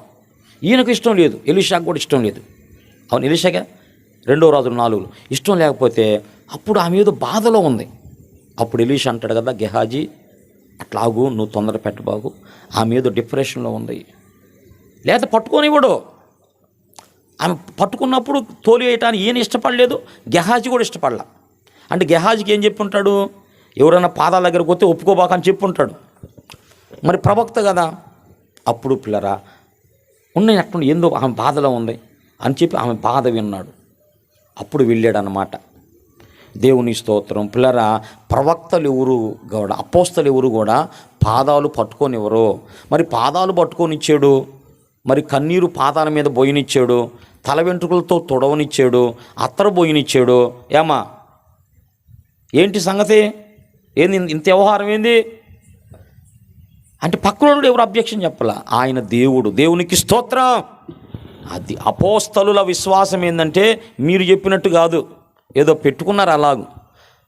అర్థం, మీకంటే మించిన జ్ఞానవంతులు ఉన్నారు. బైబిల్ అదే దీక్ష చదివి అనేక విషయాలు వాళ్ళు అనుకుంటారు మీరు డబ్బాలు కొట్టుకోవటమే. మీరు డబ్బాలు కొట్టుకోవటం తప్ప మీకంటే బాగా బైబిల్ చదివిన వాళ్ళు, యేసయ్య పాదాల దగ్గర నేర్చుకున్న వాళ్ళు ఉన్నారు బాబు. వాళ్ళని కూడా పరిగణలోకి మీరు తీసుకోవాలి. యేసు ప్రభు ఎవరని నమ్మారు అంటే చివరగా చెబుతున్నాను పిల్లరా, యోహాను, దేవుని మొదటి యోహాను పత్రిక 5వ అధ్యాయము, దేవునికి స్తోత్రం కలుగునుగా. అసలు యోహాను సువార్త ఎవరు రాశారు? యోహాను సువార్త ఎవరు రాసి? యోహాను రాశాడు. ఏమ్మా యోహాను సువార్త ఎవరు రాశారు? నువ్వు రాశావా? యోహాను రాశాడు. ఏమని రాశాడు? ఆది యందు వాక్యం ఉండెను, వాక్యము దేవుని యొద్ద, వాక్యము. ఇక ఆ ఒక్క మాట చాలంట పిల్లరా, నాకు అర్థం కాదు. వాక్యం ఏమై ఉన్నాడు? దేవుడై ఉన్నాడు. అది వాక్యమైన దేవా, జీవమైన దేవా, నీకే మా స్తుతి ఆరాధన. వాక్యమైన దేవా, జీవమైన దేవా, నీకే మా స్తుతి ఆరాధన. ఆరాధన, ఆరాధన, ఆరాధన, ఆరాధన. వాక్యమయ్యున్న దేవుడు. ఎవరు సాక్ష్యం ఇది? అపోస్తలుడైన యోహాను యొక్క సాక్ష్యం. ఆ యోహానే మొదటి పత్రిక రాశాడు. 3 పత్రికలు రాశాడు. అందులో మొదటి పత్రిక 5వ అధ్యాయము, దేవుని స్తోత్రం 20వ వచనం చూడండి. మా సత్యవంతుడైన వానిని ఎరుగవలెనని దేవుని కుమారుడు వచ్చి మనకు వివేకం అనుగ్రహించి ఉన్నాడు. మనము దేవుని కుమారుడైన యేసుక్రీస్తు నందున్న వారమై సత్యవంతుని యందున్నాము. ఆయనే ట్రూ గాడ్, ఆయనే నిజమైన దేవుడు, నిత్య జీవము. పిల్లరా, ఆయనే నిజమైన దేవుడు, నిత్య జీవం. ఇప్పుడు యేసు ప్రభు ఏమన్నాడు? నా యందు మీకు నిత్య జీవం. ఇప్పుడు నిత్య జీవము అంటే ఈ వాడు కొంతమంది తండ్రికి సంబంధించింది అనుకుంటారు, తండ్రికి అప్లై చేస్తారు కొంతమంది. తండ్రి అయిన దేవుని గురించి అక్కడ యోహాను మాట్లాడుతున్నాడు. తండ్రి అయిన దేవుడు మనకు నిత్య జీవం ఇస్తాడని లేదు బైబిల్లో. యేసు ప్రభు మనకు నిత్య జీవం ఇవ్వటానికి వచ్చాడు. అద్వితీయ సత్యదేవుడు అయిన నిన్నును నీవు పంపిన యేసుక్రీస్తుని ఎరుగుట నిత్య జీవం. ఎందుకు వచ్చావంటే నేను నిత్య జీవం ఇవ్వటానికి వచ్చాను అన్నాడు. ఎవరైతే నా శరీరం నా రక్తం తీసుకుంటారో వారు నిత్య జీవంలోకి వస్తారు. ఇక యేసు ప్రభు నేను వచ్చింది అందుకన్నాడు. ఇప్పుడు నిత్య జీవం అనేది ప్రభువును బట్టి మనకు కలిగిద్ది. ఆ నిత్య జీవం ఇచ్చే ప్రభు ఏమన్నాడు యోహాను ఇక్కడ? నిజదేవుడు, ఆయనే నిజమైన దేవుడు. ఇది ఎవరు రాసిన మాట? ఇది ఈ పత్రిక ఎవరు రాశారు? అపోస్తలుడైన యోహాను, అపోస్తలుడు. ఇప్పుడు అపోస్తలుని సాక్ష్యం ఏంటి? ఆయన దేవుడు, ఆయన దేవుడు. ఇంకా పౌలు సాక్ష్యం చూద్దాం. పౌలు ఏమన్నాడు? తీతుకు రాసిన పత్రిక 2వ అధ్యాయములో 13వ వచనం చూడండి. 2:13 మీ అందరికీ తెలిసిన మాట. అనగా మహాదేవుడు మన రక్షకుడైన, ఉందన్నమాట ఖచ్చితంగా, మహాదేవుడు మన రక్షకుడైన యేసుక్రీస్తు. అది ఆయన ఎవరంటే నిజమైన దేవుడు. ఆయన ఎవరంటే చెప్పండి, వాక్యమైన దేవుడు. ఆయన ఎవరంటే మహాదేవుడు. ఆయన ఎవరంటే పిల్లరా, ఎవరనగా ఒకసారి తిమోతికి రాసిన మొదటి పత్రిక 8వ వచనం చూడండి. ఆయనను శ్రీమంతుడగు దేవుడు. హల్లెలూయా. యేసు ప్రభు ఎవరైనా శ్రీమంతుడగు దేవుడు, శ్రీమంతుడగు దేవుడు. చెప్పండి, వాక్యమైన దేవుడు, నిజమైన దేవుడు, మహాదేవుడు, శ్రీమంతుడైన దేవుడు. ఇంకా పిల్లరా 9:5 రోమా పత్రిక 9వ అధ్యాయం 5వ వచనం. పితరులు వీరివారు శరీరమును బట్టి క్రీస్తు వీరిలో పుట్టెను. వింటున్నారా సోదరులారా? ఆయన సర్వాధికారి అయిన దేవుడు. ఎవరంట? సర్వాధికారి అయిన దేవుడు. ఎవరు? క్రీస్తు. తండ్రి కాదు, తండ్రి దేవుడు. ఇప్పుడు వివాదం అంతా ఎవరిని బట్టి? ప్రభువుని బట్టి కదా. ఇప్పుడు యూట్యూబ్లో జరుగుతున్న గందరగోళం అంతా ప్రభువు గురించి, తండ్రి అయిన దేవుని గురించి కాదు, కుమారుని గురించి. అంటే ఆ మాటలోకి రావటానికి వాళ్ళ మనసులో ఒప్పట్లా ఎందుకో అంతా కూడా అంత బయటపడుతున్న రంగు అంతా. కొన్ని సంవత్సరాలుగా కట్టుకున్నంతా కూడా ఏమవుతుంది? ఇప్పుడు కూలిపోతుంది. అబద్ధాల మీద కట్టుకుంటే అట్టే ఉండిద్ది. ఎప్పుడైనా అబద్ధాల మీద కట్టుకుంటే ఎప్పుడైనా కూలిపోవాల్సిందే. ఇప్పుడు కాపైనా రేపైనా సత్యం మీద కట్టుకుంది ఎప్పుడైనా నిలిచి అది స్టాండర్డ్ అయి ఉండిద్ది, స్టాండర్డ్ అయి ఉండిద్ది. పిల్లరా, ఏదైతే కాదని చెప్పుకుంటూ వచ్చారో ఇప్పుడు పిల్లరా అనేకులు లేచి లేఖనాల నుంచి చూపిస్తున్నారు. మీకు ఏం సమాధానం చెబుతారో చెప్పండి? అంటే లేఖనానికి వేరుగా చెబుతారా? వక్రీకరిస్తారా? ఆ బ్యాచ్లోకి పోతారు మీరు. వారు లేఖనములను అపార్థం చేసుకున్నారు అన్నాడు కొంతమందిని. లేఖనాలు అపార్థం చేసుకున్నారు. ఈ రాత్రి అపోస్తలుల బోధ వెలుగులో యేసు ప్రభు ఎవరు చెప్పుకొని ప్రార్థన చేసుకుందాం. అపోస్తలుల బోధల వెలుగులో. అపోస్తలులు అంటే ఎవరు చెప్పండి? యేసు ప్రభుతో కలిసి తిరిగిన వాళ్ళు, కలిసి భోజనం చేసిన వారు, కలిసి ఆహారం తీసుకున్నవారు, కలిసి అన్ని కార్యక్రమాలు చేసిన వారు. వాళ్ళు అత్యంత దగ్గరగా ఉండి ప్రభు ప్రతి విషయాన్ని కూడా అబ్జర్వ్ చేసిన వాళ్ళు అపోస్తలులు అంటే. ఈ అపోస్తలులు ఇప్పుడు యేసు ప్రభు గురించి ఏమని చెబుతున్నారు? చెప్పుకొని ప్రార్థన చేద్దాం. నెంబర్ 1, ఆయన దేవుని కుమారుడు. నెంబర్ 2, ఆయన పరిశుద్ధుడు, నీతిమంతుడు. నెంబర్ 3, ఆయన రక్షకుడు, ఆయన క్రీస్తు, ఆయన ప్రభువు, ఆయన బోధకుడు, ఆయన తృణీకరించబడిన రాయి, ఆయన న్యాయాధిపతి, ఆయన జీవాధిపతి, ఆఖరుగా ఆయన దేవుడు. దేవునికి స్తోత్రం. దేవుడు. దేవునికి మహిమ కలుగునుగాక. ఆయన దేవుడు, ఆయన దేవుడు. నీ దేవుడు, నా దేవుడు. నిన్ను సృష్టించినవాడు, నన్ను సృష్టించినవాడు. నిన్ను రక్షించినవాడు, నన్ను రక్షించిన వాడు ఆ ప్రభువే. ఆ ప్రభువుని గురించి సరైన సాక్ష్యం కలిగి ఉన్నప్పుడే, నేను ముగిస్తున్నాను, సరైన సాక్ష్యం కలిగి ఉన్నప్పుడే, యేసు ప్రభువుని గురించిన సరైన అభిప్రాయం నీ హృదయాల్లో ఉన్నప్పుడే 3 నీ జీవితంలో జరుగుతాయి. 1 జీవం కలిగిద్ది, 2 సమృద్ధి జీవం నీకు కలిగిద్ది, 3వది నిత్య జీవానికి నువ్వు వారసుడు అవుతావు. యేసు ప్రభువుని గురించి సరైన అభిప్రాయం లేకపోతే నీ రక్షణ సరైంది కాదు, నీకు జీవం లేదు. యేసు ప్రభువుని గురించిన సరైన అభిప్రాయం లేకపోతే నీకు సమృద్ధి, ఆయన గొర్రెల్లో నువ్వు ఉండవు, ఆయన మందలో నువ్వు ఉండవు. ఆయన నీ కాపరిగా ఉండలేడు, ఆయన కాపరిగా ఉండి ఏమీ చేయలేడు. కాబట్టి ఆయన గురించి సరైన అభిప్రాయం కలిగి ఉంటే ఆయన మందలోని గొర్రెలంగా మనం ఉంటాం, మన జీవితాల మీద ఆయన కాపరిగా ఉంటాడు. ఆయన గురించి సరైన అభిప్రాయం లేకపోతే మరణించినాక నిత్య జీవానికి పొందలేం, నిత్య నాశనానికి పోతాం. మరణం అనంతరం పిల్లరా ఈ రెంట్లో దేనికో దాంట్లోకి పోవాలి. నిత్య జీవంలో కన్నా పోవాలి, నిత్య నాశనం అన్నాడు, యుగ యుగాలు నరకానికన్నా పోవాలి. కాబట్టి యేసు ప్రభువుని గురించి సరైన అభిప్రాయాన్ని మనం కలిగి ఉంటే, ఈయన చెప్పినవన్నీ కూడా ఒక్కదాన్ని నమ్ముతాం, రెండో నమ్మని కుదిరిద్దా? అన్నీ నమ్మాలి మనం. యేసు ప్రభువుని గురించి ఏమని చెప్పబడిందో అన్నీ మనం నమ్మినప్పుడే ఆ 3 విధాలైన ఆశీర్వాదాలకి మనం వారసులం అవుతాం. అలాగూ ప్రభువుని గురించి లేఖనాల్లో ఏమి చెప్పబడిందో ఉన్నది ఉన్నట్టుగా నమ్ముదాం. ఆ జీవానికి, సమృద్ధి జీవానికి, నిత్య జీవానికి మనం వారసులం అవుదాం. దేవుడి వాక్యము మనందరి కొరకు దీవించునుగాక, మన హృదయాల్లో ఫలింపజేయునుగాక, నిత్య జీవానికి మనం అందరం వారసులం అవుదుముగాక.